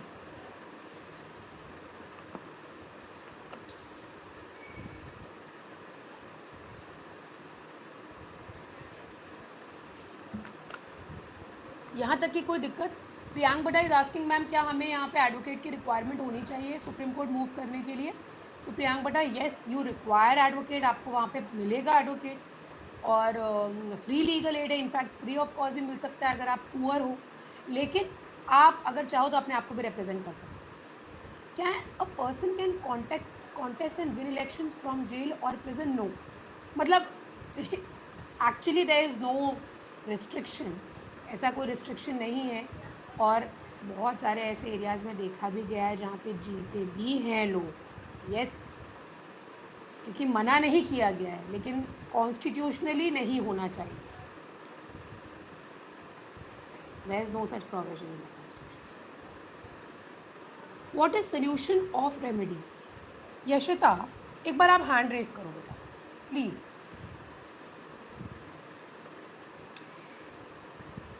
हाँ बच्चा. यशता, मेरी बात थोड़ा समझ के चलना. आपका जो डाउट है ना बेटा, डाउट जो है आपका बहुत ही मतलब ऐसा है कि आप अभी थोड़ा सा क्लैरिटी नहीं है. आप ये समझ के चलो कि तुम्हें मैंने कुछ राइट्स दिए हुए. बात समझ के चलना, तुम्हें मैंने कुछ राइट्स दिए हैं, जैसे कि तुम्हारे पास लिबर्टी है, फ्रीडम है, तुम अपनी ज़िंदगी खुल के जी सकती हो, तुम्हारे साथ कभी डिस्क्रिमिनेशन नहीं होगा. फॉर एग्जाम्पल तुम एक फ़ीमेल हो और तुम क्योंकि फ़ीमेल हो तुम्हारे साथ डिस्क्रिमिनेशन हो रहा है, तुम आगे बढ़ी, तो फॉर एग्जांपल तुमने किसी लॉ फर्म को ज्वाइन किया, तुमने जब लॉ फर्म को ज्वाइन किया, तुमने सामने सामने देखा, वो तुम्हें जो अपॉइंट कर रहा था उसने बोला अरे ये लड़की है, इसको अपॉइंट नहीं करेंगे, ये लड़की है, इसको अपॉइंट नहीं करेंगे। तुम्हारी फंडामेंटल राइट है कि तुम्हें कभी भी सेक्स के ग्राउंड पे डिस्क्रिमिनेट नहीं किया जाएगा, मेल फीमेल के ग्राउंड पे डिस्क्रिमिनेट नहीं किया जाएगा। ये स्पेसिफिकली आर्टिकल 14-15 से निकल के आ रहा है, 21 से निकल के भी आ रहा है, और ये जनरली भी नहीं होना चाहिए। अब तुम्हारे पास क्या सोल्यूशन है? तुम्हें बहुत बुरा लगा, you felt hurt, you felt like you are being wrong, तुम्हारे साथ कुछ बहुत, मतलब तुम्हारे एग्जिस्टेंस पे तुम्हें क्वेश्चन उठने लगा कि मैं लड़की हूँ, मतलब this was a very wrong feel, तुम्हें हर्ट हुआ as a citizen of India, तुम्हें बहुत बुरा लगा। तुम्हारे पास क्या ऑप्शन है? तुम्हारे पास क्या ऑप्शन है? मैंने ये बोला, जनरली हम लोग बातों में कहते हैं ना तुम्हारे साथ ये हो गया, तुम्हारे पास है क्या करने को, तुम कर क्या पाओगे?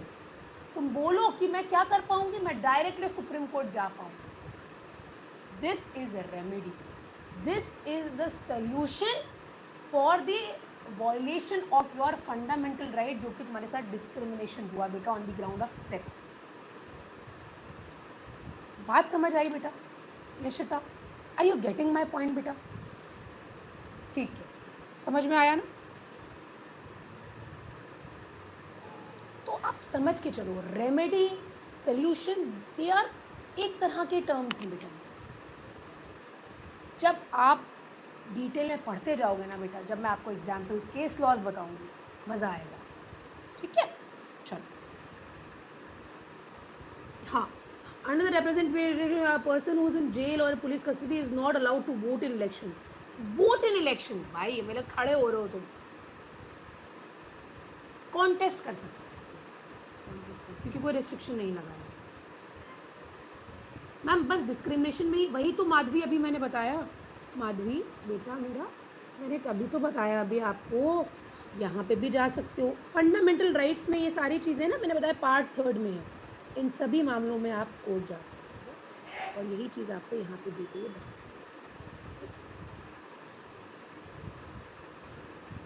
लेकिन इसी तो यूज़ क्या अलाउ ही नहीं करेगा, ऐसा कुछ नहीं है। किसने कहा ऐसा नहीं, ऐसा कुछ नहीं है बेटा, तभी तो सब करता है इलेक्शन कमीशन। ठीक है, आओ नेक्स्ट पॉइंट हमारा है, क्या ये फंडामेंटल राइट्स इन्फोर्सेबल है? Who is going to answer this? इसका आंसर क्या है? ये अगर क्वेश्चन है ये, इसका आंसर क्या है? क्या ये इन्फोर्सेबल है? क्या ये इन्फोर्सेबल है? आनंद, यशिता, मुस्कान,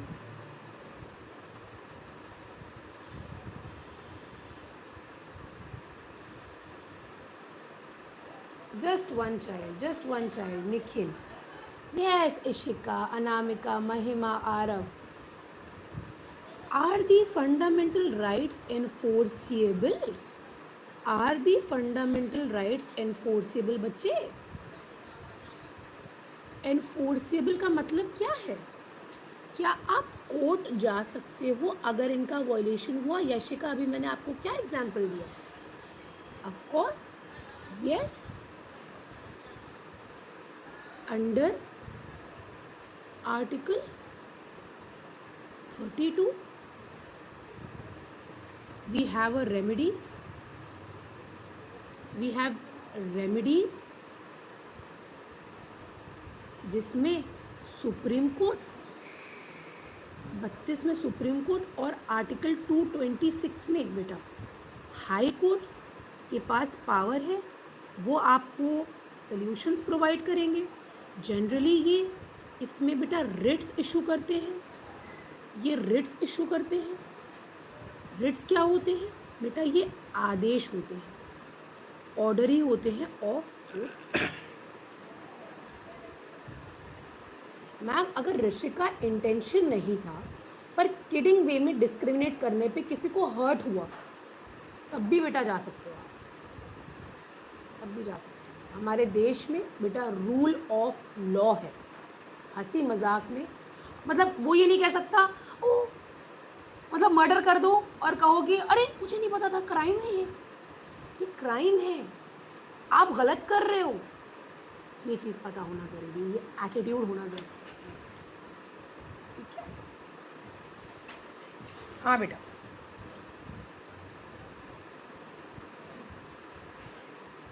हाँ सौरभ, अनम्यूट कर दूँ। मैम ये क्या पुराने हेलो मैम, ये जो रिट्स है ऑर्डर ऑफ कोर्ट्स, ये क्या जो जजमेंट होते हैं वो पुराने ऑर्डर्स, जो पुराने जो जजमेंट हुए हैं उस पे होते हैं कि क्या होते हैं, मतलब ऑर्डर्स ऑफ कोर्ट भी तो? ऐसा कुछ नहीं है। ये अच्छा ऑर्डर्स ऑफ कोर्ट नहीं, ऑर्डर ऑफ कोर्ट मतलब रिट होता क्या है? रिट एक तरह से कोर्ट का आदेश होता है। और बेटा ये रिट जो है ना 5 तरीके के होते हैं, 5 टाइप्स के रिट्स होते हैं। According to the issue court इसको ग्रांट करता है, ऑर्डर आदेश पास करता है। फॉर एग्जाम्पल 5 तरीके के होते हैं बेटा। एक होता है हबीस कॉर्पस, इसको हम लोग डिटेल में देखेंगे बट अभी तुम पूछ रहे हो तो मैं बता दे रही हूँ। मैंडेमस सर्शुररी होता है, एक होता है को वारंटो और एक होता है प्रोहिबिशन। ठीक, ये 5 तरीके के रिट्स हमारे कॉन्स्टिट्यूशन में दिए गए हैं। 32 में सुप्रीम कोर्ट, 226 में हाई कोर्ट। अब पुराने ऑर्डर, तुम जो सवाल पूछ रहे हो तुम्हारे दिमाग में आ रहा हो क्यों, यहाँ पे ऑर्डर लिखा हुआ है इसलिए। ऑर्डर जैसे कोर्ट एक आदेश पास करता है, इंस्ट्रक्शंस देता है, गाइडलाइंस देता है, फैसला करता है कोर्ट, उस तरह उस नेचर का होता है रिट।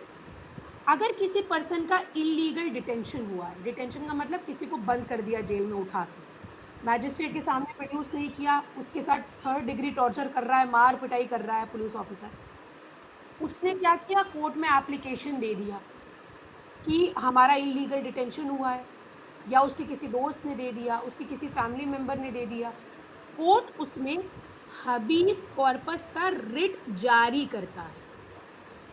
हबीस कॉर्पस का ऑर्डर जारी करता है कोर्ट और कहता है कि फला पर्सन को छोड़ दिया जाए जेल से। क्यों? क्योंकि उसका इलीगल डिटेंशन हुआ था, उसकी फंडामेंटल राइट का वॉयलेशन किया आपने। तो क्योंकि आपकी फंडामेंटल राइट वॉयलेट हुई, आप सुप्रीम कोर्ट गए, सुप्रीम कोर्ट ने आपके हक में फैसला सुनाया। और फैसला कैसे सुनाया? रिट के माध्यम से। Writ is a way, it is a tool, ठीक है, इट इज अ वे जिसके थ्रू कोर्ट अपना मैकेनिज्म करता है। तो कोर्ट का मैकेनिज्म तो कुछ समझ आया बेटा इसमें तुम्हें? यस मैम, अब क्लियर हो गया। तरीका है कोर्ट का, ये कोर्ट का तरीका है तुम्हें रेमेडी प्रोवाइड करने का। रिट जारी करने का मतलब एक ऑर्डर पास करना हो गया, तुम्हें इलीगली डिटेन किया गया, सबका नेचर अलग अलग है। फॉर एग्जाम्पल कोई सरकार मतलब जितने टाइप के फंडामेंटल राइट्स वायलेशन होते हैं उसके अलग अलग रिट्स है हर अलग प्रकार अलग तरीके के होते हैं, ठीक है। जैसे मैंने इलीगल डिटेंशन का तुम्हें बताया सौरभ, ये हो गया हबीस कॉर्पस का। फिर उसके बाद फॉर एग्जांपल तुम्हें कोई बिजनेस करना है, तुम्हारी फंडामेंटल राइट है, बढ़िया से बिजनेस करो, तुम्हें कोई आर्टिकल 19 के अंदर तुम्हें राइट भी मिली हुई है ट्रेड बिजनेस ऑक्यूपेशन करने की, प्रोफेशन हो सकता है तुम्हारा कोई भी। अब तुम लाइसेंस लेने के लिए गए, कोई बंदा बैठा है तो तुमने काम करना है, कंपनी खोलनी, लाइसेंस दीजिए हमें। उसका काम ही, तुम्हारे सारे पेपर पास हैं, वो तुम्हें लाइसेंस नहीं दे रहा है, और सरकारी कर्मचारी है, तुम्हें लाइसेंस नहीं दे रहा है। अब तुम बार बार जा रहे हो, लाइसेंस नहीं मिल रहा है, लाइसेंस नहीं मिल रहा है, सरकारी कर्मचारी अपना काम नहीं कर रहा है बेसिकली, तुम जा सकते हो फला फला की शिकायत लगा दो, कोर्ट मैंडेमस का रेट जारी करेगा, कमांड करता है कि ये काम करिए, या रोक देगा आप ये काम गलत कर रहे हैं, आप क्या रिश्वत ले रहे हैं, ये काम क्यों कर रहे हैं आप, सरकारी कर्मचारियों को मना कर देगा, शिकायत लगा दीजिए आप कोर्ट में। सर्शुररी है, एक है बेटा प्रोहिबिशन, ये जनरली अदालतों के लिए यूज़ होता है जब नीचे की अदालत गलत काम कर रही है, मतलब गलत जजमेंट पास कर रही है, तो प्रोहिबिशन के रेट से ऊपर की अदालत क्या करती है, जैसे डिस्ट्रिक्ट कोर्ट है तो हाई कोर्ट उस पर रोक लगा देती है, प्रोहिबिशन का रेट ग्रांट करती है। रेट ग्रांट करने का मतलब ऑर्डर पास कर दी कि क्या कर रहे हो, आपको तो पावर ही नहीं दिया था हमने, आपने इनके मामले में जजमेंट कैसे सुनाया, आपको तो खाली 5 लाख तक के मामले देखने की पावर है, आपने 10 लाख की प्रॉपर्टी के मामले में कैसे फैसला सुनाया।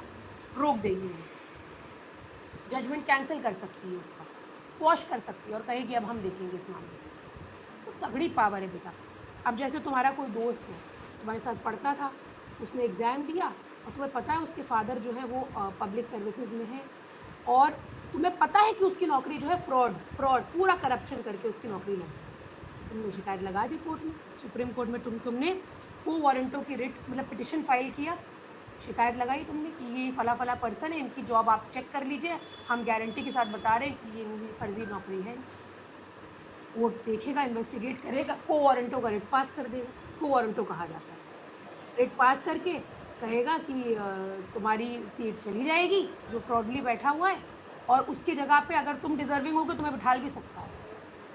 तो पावर अनलिमिटेड है, बहुत तगड़ी पावर है बेटा, अलग अलग मैटर्स में है। इसको बेटा हम डेडिकेटेडली अलग क्लास में करेंगे, अभी तो जनरली मैंने बता दिया, ठीक है। Thank you. आलोक तुम बताओ बेटा। मैम मेरा क्वेश्चन ये था कि हम लोग जैसे आर्टिकल 14 और आर्टिकल 16 में पढ़ते हैं राइट टू इक्वालिटी और राइट टू अपॉर्चुनिटी, यस तो अगर हम इक्वालिटी और अपॉर्चुनिटी का बात करते हैं तो हम फिर 59.5% रिजर्वेशन क्यों देते हैं SC ST OBC और EWS मिला के? कुछ कुछ समझ में आता है कि हाँ हम EWS को दे रहे हैं क्योंकि वो इकोनॉमिकली हैं, और कुछ SC STs अगर हम सोशली और बहुत ज़्यादा बैकवर्ड कास्ट का बात कर रहे हैं, बट ये चीज़ हम 50 ईयर्स बैक जा करके देखेंगे तो ज़्यादा सुइटेबल लगेगा रादर देन हम अभी देख रहे हैं। अभी हम अगर इक्वालिटी का बात कर रहे हैं तो हमको अपॉर्चुनिटी ऐसा क्रिएट करना चाहिए जहां हमको कोई कास्ट और रिलीजन को बीच में ना लाना पड़े, बट हम या तो वैसा अपॉर्चुनिटी नहीं क्रिएट कर पा रहे हैं जिसके कारण हमको रिजर्वेशन प्रोवाइड करना पड़ रहा है, या तो हमारे देश में इक्वालिटी प्रॉपरली एग्जीक्यूट नहीं हो पा रहा है जिसके कारण कास्ट के क्योंकि हमारा अगर कास्ट के बेसिस पे religion race place of birth ये सब के बेसिस पे डिस्क्रिमिनेशन करने से अगर हमारा कॉन्स्टिट्यूशन हमको प्रोहिबिट करता है, तो वो फिर कॉन्स्टिट्यूशन उसी सेम चीज के लिए अगर क्या बोलते हैं रिजर्वेशन देगा, तो बाकी जो जिसको रिजर्वेशन नहीं मिला है या अगर तो उसका वो तो अपने आप को गलत समझेगा ना कि यार मेरी क्या गलती थी कि मैं ऐसे घर में पैदा हुआ जिसके कारण मेरे को रिजर्वेशन का अपॉर्चुनिटी नहीं मिल रहा है, या फिर किसी और का 10 नंबर कम में सिलेक्शन हो जा रहा है बट मैंने मेहनत किया, मैं बस 1 नंबर से रह गया, बट वो सामने वाला 10 नंबर कम में सिलेक्ट होकर के IAS ऑफिसर बन गया। जैसे आप बोल रहे हो ना, ऐसे ही एग्जैक्टली ऐसे ही डिबेट हुई, सुप्रीम कोर्ट के सामने ये सवाल रखा गया कि आपने 15 में बोला कि आप रिलीजन रेस का सेक्स प्लेस ऑफ बर्थ पर डिस्क्रिमिनेशन नहीं करोगे, उसी के बाद एक क्लॉज ऐड कर दिया कि हाँ कोई सोशली एजुकेशनली बैकवर्ड क्लासेस होगा तो हम उसको रिजर्वेशन ग्रांट करेंगे। सुप्रीम कोर्ट के सामने सवाल आया तो सुप्रीम कोर्ट ने पता क्या जवाब दिया, कहा कि ये एफर्मेटिव एक्शन है, ये पॉजिटिव डिस्क्रिमिनेशन है। तो इसी को बेटा माइंड में रखिए कि ये पॉजिटिव डिस्क्रिमिनेशन हो रहा है और एफर्मेटिव एक्शन है सरकार की तरफ से। अब ग्राउंड रियलिटी डेफिनेटली ये है जो आप बोल रहे हो, it is true, but genuine cases भी एग्जिस्ट कर रहे हैं बेटा जहाँ पे रिजर्वेशन की डिमांड है, लोगों की ज़रूरत है। तो रिजर्वेशन सिस्टम से पूरी तरह से हट जाए ये तो आप ड्रीम है, लेकिन अगर आप कहो डिस्क्रिमिनेशन है, yes this is a discrimination but a positive one, something which is positive it can never be taken out of the system. तो यही सुप्रीम कोर्ट के अल्फाज है बेटा, इस पर मेरा ओपिनियन या किसी का ओपिनियन मैटर ही नहीं करता जब हमारा सुप्रीम कोर्ट ये बात कह रहा है कि this is a affirmative action, this is a positive discrimination and it has to be allowed. अब हमारा कॉन्स्टिट्यूशन, हमारी जुडिशरी ये कह रही है कि तुम्हें जब रिजर्वेशन मिल गया, तुम्हें हमने एक ऊपर बढ़ा दिया, फॉर एग्जाम्पल तुम्हारा बेटरमेंट कर दिया, तुम ऊपर जैसे मलाई नहीं जमती दूध, तुम क्रीम बन चुके हो, तो आप छोड़ दो रिजर्वेशन। लेकिन जब पीछे जाना चाहता है इंसान, देखो जो पैसा कमा के और एक सोसाइटी में स्टेटस पा चुके हैं उसके बाद भी रिजर्वेशन ले रहे हैं, वो आप पे सही बैठ रहा है आपका जो डाउट है। लेकिन वो जो जेन्युइनली नीड कर रहे हैं उनको रिजर्वेशन मिलना चाहिए, बिल्कुल मिलना चाहिए, चाहे वो सोशली एजुकेशनली बैकवर्ड हो, चाहे वो अदर बैकवर्ड क्लासेस में आते हो, चाहे वो इकोनॉमिकली वीकर सेक्शन हो। और दूसरी चीज़, एक और मैं कोई बात कहने जा रही थी बट मेरे दिमाग से निकल गई, मिलना चाहिए बेटा रिजर्वेशन। अब क्या किया जाए ये हाँ, मैं आपको एग्जांपल देना चाह रही थी, मैं यूपी जुडिशरी का एग्ज़ाम बेटा देने बैठी, मेरे कोचिंग के अंदर भैया ही बिलोंग टू OBC कैटेगरी, उन्होंने, मैं तुम्हें सच बताऊं, उनका एक छोटा भाई है, चचा साथ भाई था उसका, चचेरा भाई था, ही इज़ करेंटली जज in UP judiciary, having taken the reservation, having all the resources, but उन्होंने रिजर्वेशन क्लेम नहीं किया। फॉर्म रिजर्वेशन रिजर्व कैटेगरी के होने के बाद भी रिजर्वेशन में OBC अपने फॉर्म फिलिंग में OBC नहीं डाला। तो there are people like this.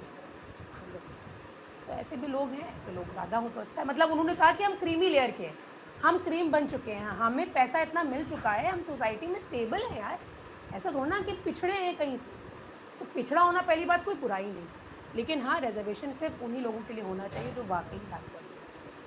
इस पर बात करेंगे आलोक यार, आगे करेंगे। मुस्कान आप बताओ, अच्छा मंशिका बताइए बेटा, अभी तक के कोई डाउट तो नहीं आया बच्चे? हाँ अनम्यूट करा है मैंने आपको, बताइएगा तो फिर हम आगे बढ़ेंगे।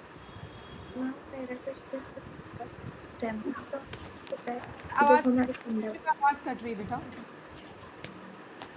बताइए।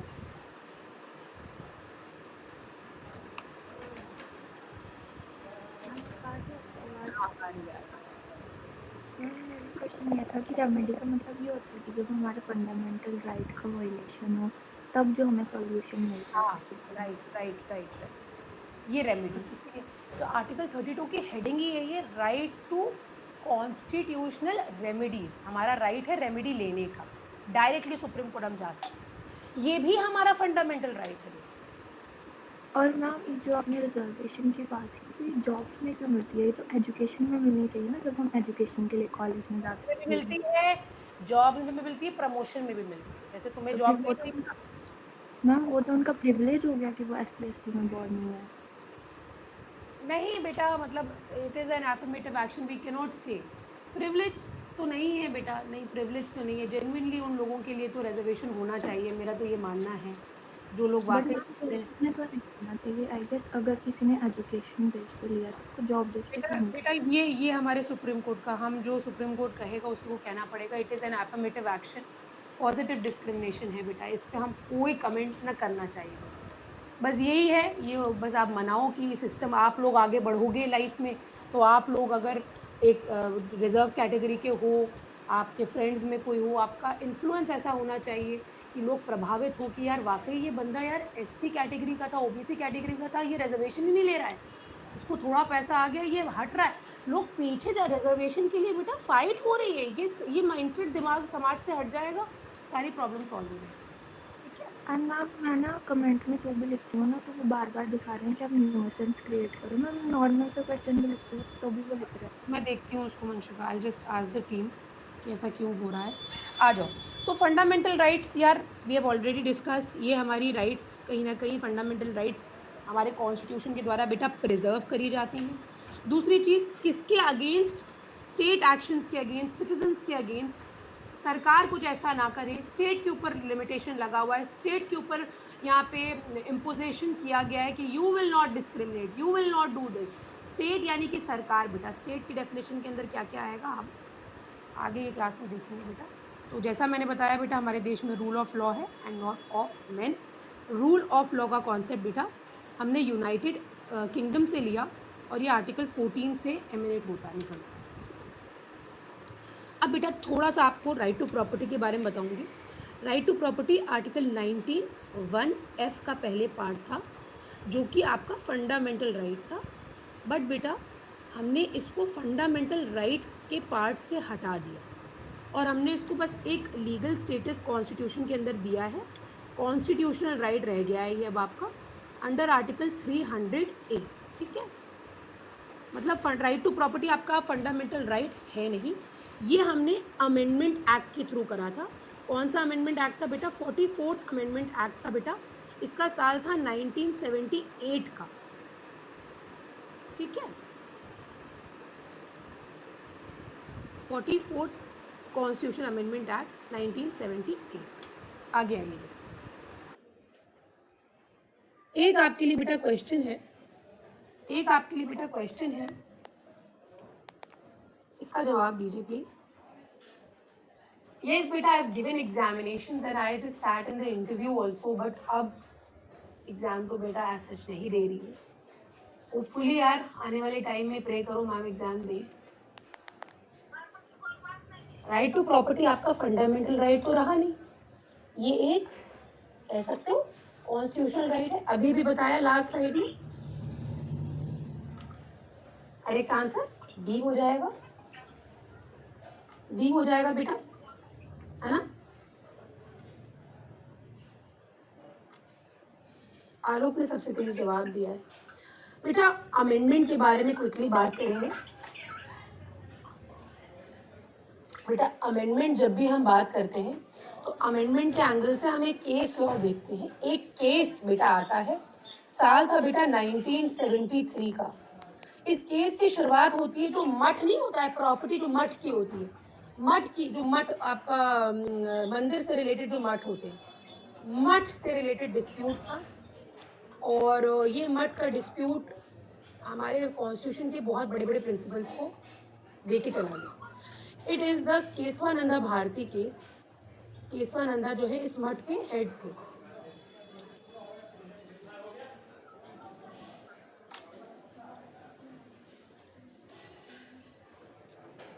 Keshavananda Bharati versus state of Kerala, साल 73 का था।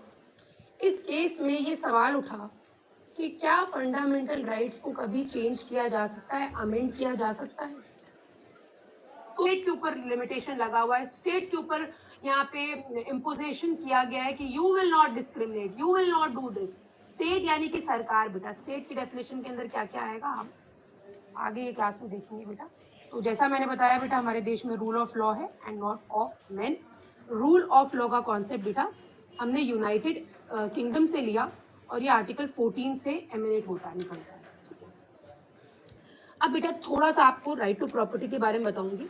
Right to property article 91F का पहले पार्ट था, जो कि आपका फंडामेंटल राइट था। बट बेटा हमने इसको फंडामेंटल राइट के पार्ट से हटा दिया और हमने इसको बस एक लीगल स्टेटस कॉन्स्टिट्यूशन के अंदर दिया है। कॉन्स्टिट्यूशनल राइट रह गया है ये अब आपका अंडर आर्टिकल 300A। ठीक है, मतलब राइट टू प्रॉपर्टी आपका फंडामेंटल राइट है नहीं, ये हमने अमेंडमेंट एक्ट के थ्रू करा था। कौन सा अमेंडमेंट एक्ट था बेटा? 44th अमेंडमेंट एक्ट था बेटा। इसका साल था 1978 का। ठीक है, 44th कॉन्स्टिट्यूशन अमेंडमेंट एक्ट 1978 का। आगे आइए बेटा, एक आपके लिए बेटा क्वेश्चन है, एक आपके लिए बेटा क्वेश्चन है, एक आपके लिए बेटा क्वेश्चन है, एक आपके लिए बेटा क्वेश्चन है, इसका जवाब दीजिए प्लीज। यस बेटा, I have given examinations and I just sat in the interview also, but अब एग्जाम तो बेटा ऐसे नहीं दे रही हूँ। होपफुली यार आने वाले टाइम में प्रे करो मैम एग्जाम दे। राइट टू प्रॉपर्टी आपका फंडामेंटल राइट तो रहा नहीं, ये एक कह सकते हो कॉन्स्टिट्यूशनल राइट है। अभी भी बताया लास्ट स्लाइड में। करेक्ट आंसर बी हो जाएगा, बी हो जाएगा बेटा, है ना। आलोक ने सबसे तेज जवाब दिया। बेटा अमेंडमेंट के बारे में क्विकली बात करेंगे।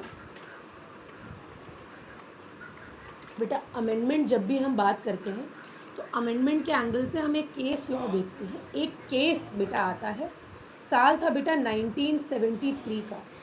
इस केस की शुरुआत होती है, जो मठ नहीं होता है प्रॉपर्टी, जो मठ की होती है, मठ की जो मठ आपका मंदिर से रिलेटेड जो मठ होते हैं, मठ से रिलेटेड डिस्प्यूट था। और ये मठ का डिस्प्यूट हमारे कॉन्स्टिट्यूशन के बहुत बड़े बड़े प्रिंसिपल्स को दे के चला गया। It is the Keshavananda Bharati case. Keshavananda जो है इस मठ के हेड थे।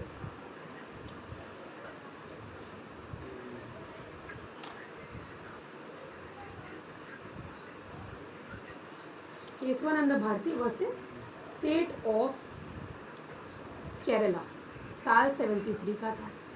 इस केस में ये सवाल उठा कि क्या फंडामेंटल राइट्स को कभी चेंज किया जा सकता है, अमेंड किया जा सकता है। तो हमारे सुप्रीम कोर्ट में बेटा 13 जजेस, आज तक की सबसे बड़ी बेंच जो बनी थी वो केशवानंदा भारती केस में बनी थी। 13 जजेस की बेंच थी, जिसने कहा कि हमारे कॉन्स्टिट्यूशन के कुछ बेसिक फीचर्स हैं। जनरली पावर जो अमेंडमेंट की है, जनरली अमेंडमेंट की पावर हमने असेंबली को देके रखी है। हमारे देश में पार्लियामेंट यानी कि लोकसभा और राज्यसभा के पास है। तो सुप्रीम कोर्ट की 13 जजेस बेंच ने कहा कि हमारे कॉन्स्टिट्यूशन की कुछ बेसिक फीचर्स हैं। ऐसे पार्लियामेंट चाहे तो हमारे कॉन्स्टिट्यूशन में जो चाहे वो अमेंड कर सकती है, लेकिन हमारे कॉन्स्टिट्यूशन की कुछ बेसिक फीचर्स हैं जिनको अनटच रहना चाहिए, इनको छुआ ना जाए। तो फंडामेंटल राइट्स को हमारे कॉन्स्टिट्यूशन का बेसिक फीचर रिकॉग्नाइज किया गया। अब आपके दिमाग में सवाल आएगा कि मैम अमेंडमेंट तो फंडामेंटल राइट्स में कई बार हुआ है, जैसे राइट टू प्रॉपर्टी हटा दिया, राइट टू एजुकेशन ऐड कर दिया। तो जब भी अमेंडमेंट करके आप बेटरमेंट करते हो वो अलाउड होता है बेटा, सही चीज़ करते हो, अपग्रेडेशन करते हो कॉन्स्टिट्यूशन का, तो वो ठीक है, डिग्रेडेशन ठीक नहीं होगा, जो मैंने आपको प्रियम्बल के टाइम पे ही बताया। अब मैंने आपको ये समझ लीजिए, मतलब बेसिक स्ट्रक्चर के एंगल से या बेसिक फीचर के एंगल से सिर्फ अभी 20% ही बताया है, 80% मैं जब अमेंडमेंट आपको करवाऊंगी तब बताऊंगी। अभी आपके लिए इतना जानना सही है। अब आप लोग बेटा इसका जवाब दीजिए क्विकली।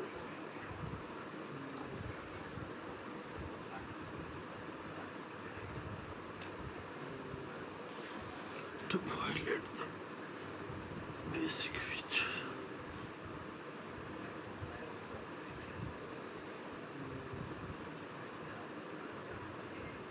तो मैं ये देख रही हूँ कि बच्चे यस तक तो पहुँच गए हैं, लेकिन यस में कौन सा ये नहीं समझ आ रहा।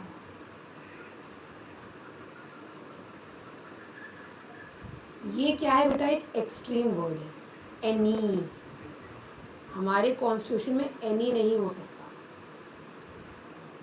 लिमिट लगी है हर चीज़ की। D will be the correct answer, D will be the correct answer, ठीक है, ध्यान रखिए।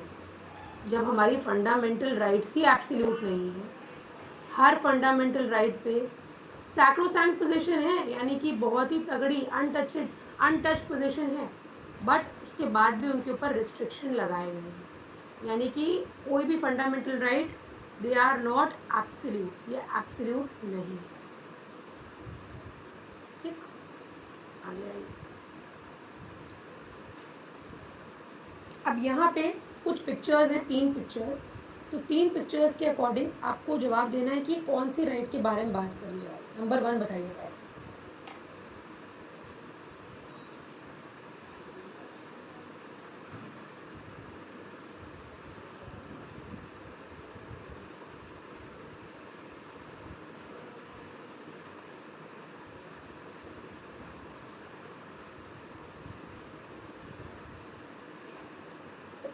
तो 3 पिक्चर्स के अकॉर्डिंग आपको जवाब देना है कि कौन सी राइट के बारे में बात करी जाए। नंबर 1 बताइएगा। यानी कि कोई भी fundamental right they are not absolute, ये एब्सोल्यूट नहीं है, ठीक। आगे आइए। अब यहाँ पे कुछ पिक्चर्स हैं, 3 पिक्चर्स, तो 3 पिक्चर्स के अकॉर्डिंग आपको जवाब देना है कि कौन सी राइट के बारे में बात करी जाए। नंबर 1 बताइएगा।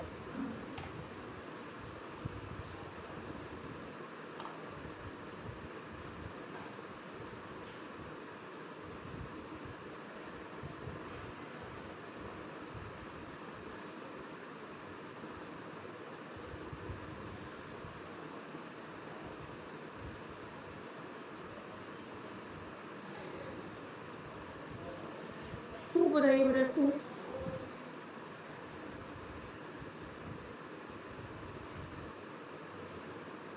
Good, very good, liberty, statue of liberty, right.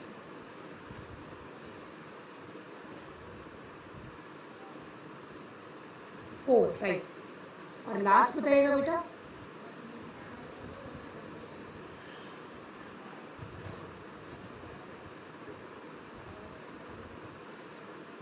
Five,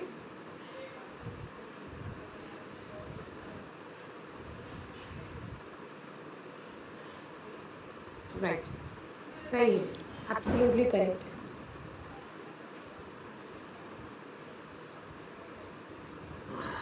अब इसमें से बेटा name 2 fundamental rights that protect the right to equality. कोई फंडामेंटल राइट बताइए जो इक्वालिटी को प्रोटेक्ट करती है।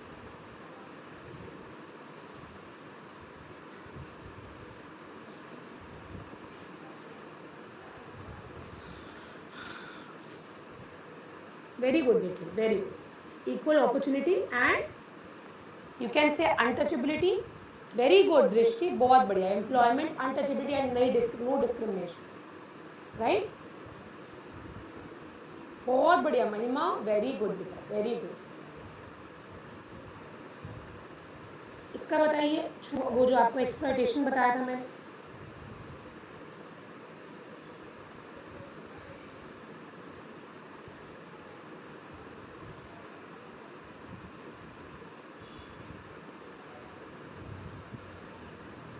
बहुत बढ़िया मंतशा, वेरी गुड दृष्टि, जशनदीप, बहुत बढ़िया बेटा, आरव, आदित्य, महिमा, निखिल, सुवो, वेरी गुड, बहुत बढ़िया।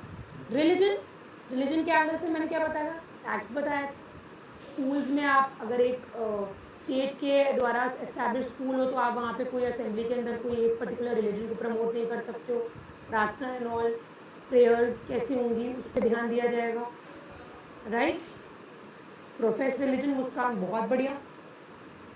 फिर उसके बाद सेल्फ इंक्रिमिनेशन मैंने एज सच तो आपको नहीं बताया है, बट इंक्रिमिनेशन किसके एंगल से होगा, एनीबडी? अभी मैंने इसको डिटेल में नहीं बताया आपको। इंक्रिमिनेशन किसके एंगल से हो सकता है, इंक्रिमिनेट आप किसको करोगे? इंक्रिमिनेशन का मतलब पता क्या होता है, तुम उसको उसी के खिलाफ बुलवाते हो, जो कन्फेस करवाते हो। वेरी गुड दृष्टि, बहुत बढ़िया बेटा, बहुत बढ़िया। ये कन्विक्ट्स के एंगल से होता है, तो आर्टिकल 20 का यहाँ पे रेफरेंस दिया है। बहुत बढ़िया दृष्टि, वेरी गुड। और रेमेडीज तो मैंने आपको रिट्स के बारे में बताया, राइट, रिट्स के बारे में बताया। All fundamental rights, all fundamental rights 32, बहुत बढ़िया, बहुत बढ़िया, वेरी गुड। तो ये जनरल क्लास थी,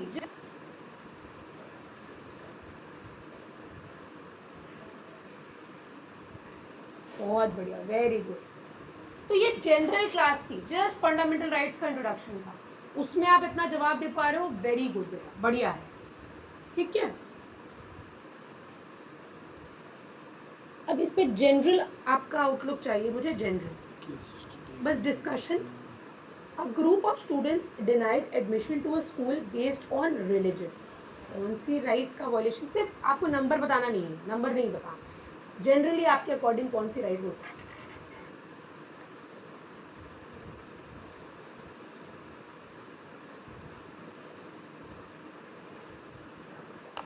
इक्वालिटी की, right,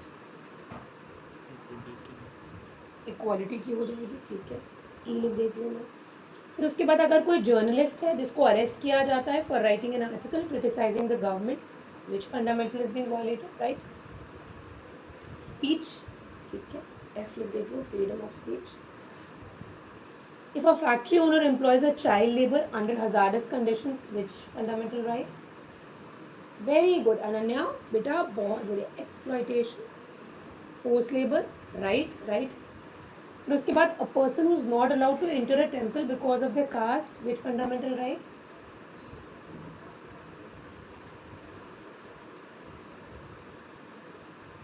yes, very good, very very good, सारे आंसर्स आ रहे हैं। बच्चा रिलीजन बोल रहा है, रिलीजन भी आएगा। बच्चा डिस्क्रिमिनेशन बोल रहा है, डिस्क्रिमिनेशन भी आएगा। बच्चा इक्वालिटी बोल रहा है, इक्वालिटी भी आएगा। बच्चा अनटचेबिलिटी बोल रहा है, अनटचेबिलिटी भी आएगा। बहुत बढ़िया। A person dismissed from their job for expressing the political opinions. Speech and expression, freedom of speech and expression, freedom आएगा, right? बहुत बढ़िया, बहुत बढ़िया बेटा, वेरी गुड। अब बेटा इसके बाद फिल इन द ब्लैंक्स हैं। इस तरह के क्वेश्चंस आपसे एग्जाम में तो ऐसा नहीं पूछे जाएंगे, बट ठीक है, आपका ओपिनियन डेवलप करने के लिए वी कैन डू, या मैं आपको इसको आज होमवर्क आप इसको कर लो, ज़्यादा बढ़िया लगेगा।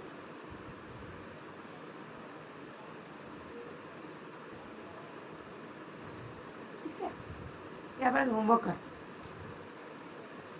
आगे आइए बेटा, क्वेश्चन देखिएगा, आपके अकॉर्डिंग पहले जवाब दीजिए, फिर मैं ये टॉपिक आपको कवर करा के फिर विल एंड। एक पैसेज हमें देखना है, पैसेज देखिए फिर हम session and. Yes, but our पहले ये बताओ आप इसको, cannot be suspect. हमारा भी लास्ट क्वेश्चन का रिजल्ट क्या था, कौन सा ऑप्शन था?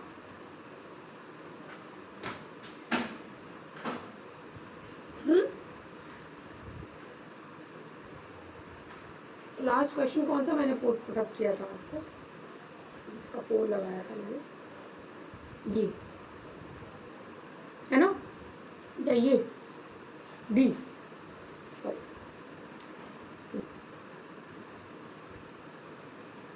डी था ना। आलोक ने सबसे तेज जवाब दिया था इसका। बेटा आप लोग प्लीज़ पार्टिसिपेट करिए पोल्स में अच्छे से, इसका जवाब दीजिएगा बेटा। क्या सस्पेंशन हो सकता है?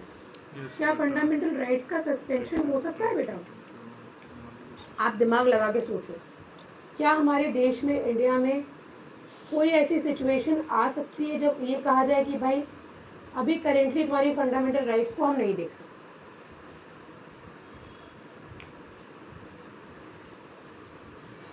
ये तो हो नहीं सकता। इसका बताओ। 10% बच्चे कह रहे हैं, 37% कह रहे हैं ये एसेंशियल है इसीलिए। बेटा करेक्ट आंसर डी है। एक्चुअली इंडिया में सस्पेंशन फंडामेंटल राइट्स का तब होता है जब भारत में सिचुएशन होती है आपातकालीन। जानते हो, सुना है इसके बारे में? जैसे कि इमरजेंसी, हमारे देश में वॉर छिड़ने वाला है, हमारे देश में वॉर छिड़ने वाला है, हम क्या करेंगे फंडामेंटल राइट्स आपको देके? बट येस, आर्टिकल 20 यानी कि अगर कोई कन्विक्ट है उसकी राइट्स, और अगर आपका right to life and personal liberty violate हुआ है, वो कभी सस्पेंड नहीं होगा, इमरजेंसी के टाइम पे भी नहीं होगा। So an emergency is an urgent, unexpected and dangerous situation that poses an immediate risk to health, to life, to property, environment and requires immediate attention। तो ऐसे में आपकी फंडामेंटल राइट्स को हम सस्पेंड करते हैं, लेकिन आर्टिकल 20 को और आर्टिकल 21 को सस्पेंड नहीं किया जाता, किसी भी हालत में नहीं किया जाता। ये आपका इमरजेंसी सिचुएशन में होता है। अब प्राइवेसी, जो आपका प्राइवेसी का मुद्दा आर्टिकल 21 में निकलता है, आपके लिए मेरा क्वेश्चन ये है, please let me know in the chat section कि आपके लिए ये ज़्यादा ज़रूरी है या ये ज़्यादा ज़रूरी है? Yes, that's right.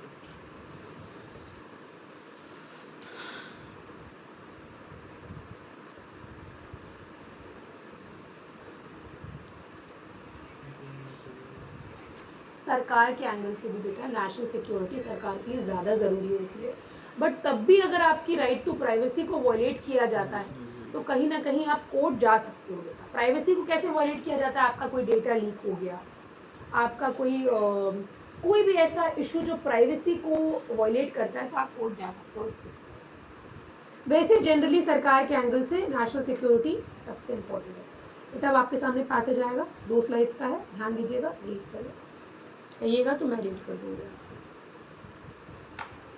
The idea of fundamental rights in India did not emerge suddenly in the constitution, but as law decades of political अरे Deepak sir, discourse Deepak sir, demands can be traced ये बताइए to कि the हम screen कैसे share करते हैं इसका? which purpose a Bill of Rights include freedom of expression and equality before law. Later, the Karachi resolution adopted by the Indian National Congress emphasizes civil liberty alongside socio-economic rights such as living wages, read कर लीजिएगा तो बताइएगा बेटा। workers. During the framing of the constitution, ये अभी से C D क्या कर रहे हो भाई? सारांश क्या हो गया बेटा? regarding the scope, enforceability and limitation of fundamental rights, leaders like India emphasize that rights must be judicially done कह रहा है, लिखेगा उसको। Okay okay okay, I thought answer. चलो रीड करो, मैं हट जा रही हूँ।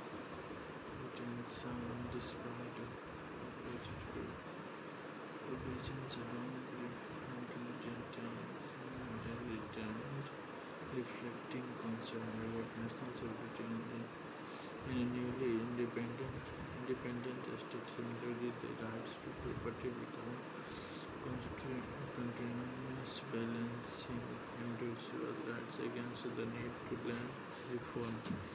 Any key issue was whether socio-economic rights should be made enforceable and ultimately such rights place under the directive principle that हो the गया fundamental rights and rights ठीक है and चलो भैया आ जाओ emancipation and also debates of right freedom of speech to other first question on your screen your time starts which of the now following correctly reflect the evolution of fundamental rights in India. The evolution through pre-independence political document. Their first instance of considered without demand.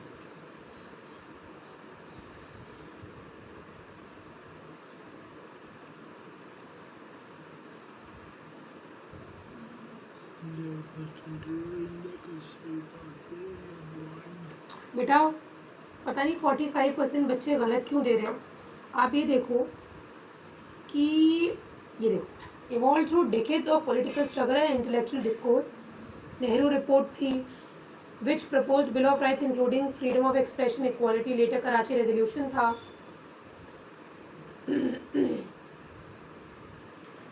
तो बेटा यहाँ पे आपने ये क्यों लगाया synthesis of liberal democratic ideals making both confusion and just the correct answer यहाँ पे C होगा मन्नतवी अनन्या मुस्कान पारस मालविया तान्या ऋषि आरुल यूजल at the class Tanisha Aditi गलत लगाया डी ये इंटायरली बोलो नहीं करेंगे इंस्पिरेशन का मतलब इंटायरली ड्रॉ करना है Which of the following tensions is most evident in the Constitutional Assembly debates? Judiciary aim for enforceability and versus administrative effectivity.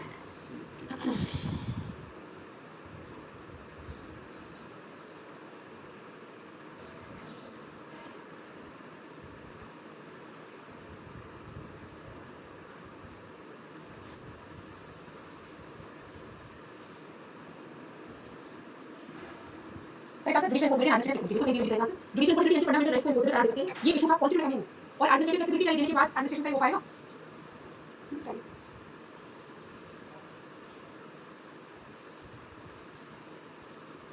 Whereas socioeconomic rights are not included and fundamental rights, they are already protection by right answer direct जैसे ऐसा ना देखा ना पैसे का issue था उस time पे नए रेट में कि हम डायरेक्ट प्रिंसिपल यानी सोशल नॉलेज को भी एनफोर्स करा यानी कि राइट टू वर्क अगर वर्क नहीं है कोर्ट जॉब के साइड आगे सोचो एम्प्लॉयमेंट अनएम्प्लॉयमेंट पीक पे अगर आपको right to work fundamental right होता आज रिकॉग्नाइज किया गया है लेकिन अगर एनफोर्सबिलिटी के अंडर से होता तो कोर्ट में तो भाई करोड़ों केसेस तो खाली एम्प्लॉयमेंट के होते हैं सी अनना सबसे तेज the increase of preventive detention reflects commitment to a colonial concept without debates.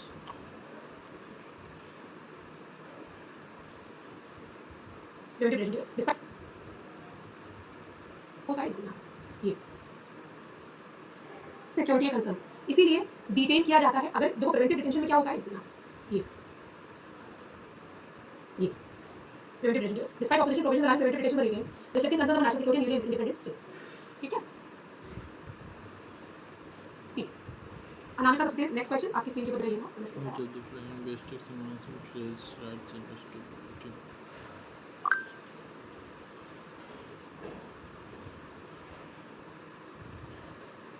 Rights and statistics.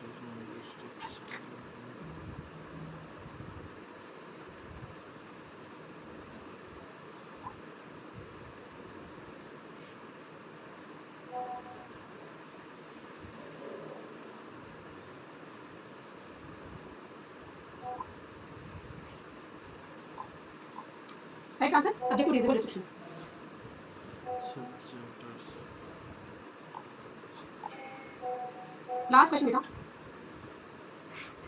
Last question बेटा ऋषि सबसे जवाब दिया था last question Without agreement technical between social and reform. C.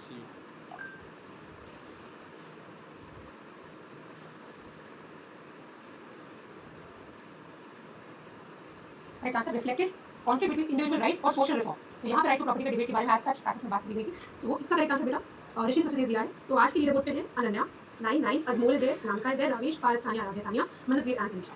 बेटा क्या हो गया इसमें, कैसे बैठे हो बेटा? इसी के साथ हम आज का सेशन एंड करते हैं, जहाँ पे हमने आज इक्वालिटी की राइट्स जनरली देखी है, फ्रीडम देखा है बेटा, हमने देखा आपका रिलीजन, एक्सप्लॉयटेशन, माइनॉरिटी और ये 6 राइट्स के फंडामेंट्स। उसके बाद इनका सस्पेंशन, अमेंडमेंट।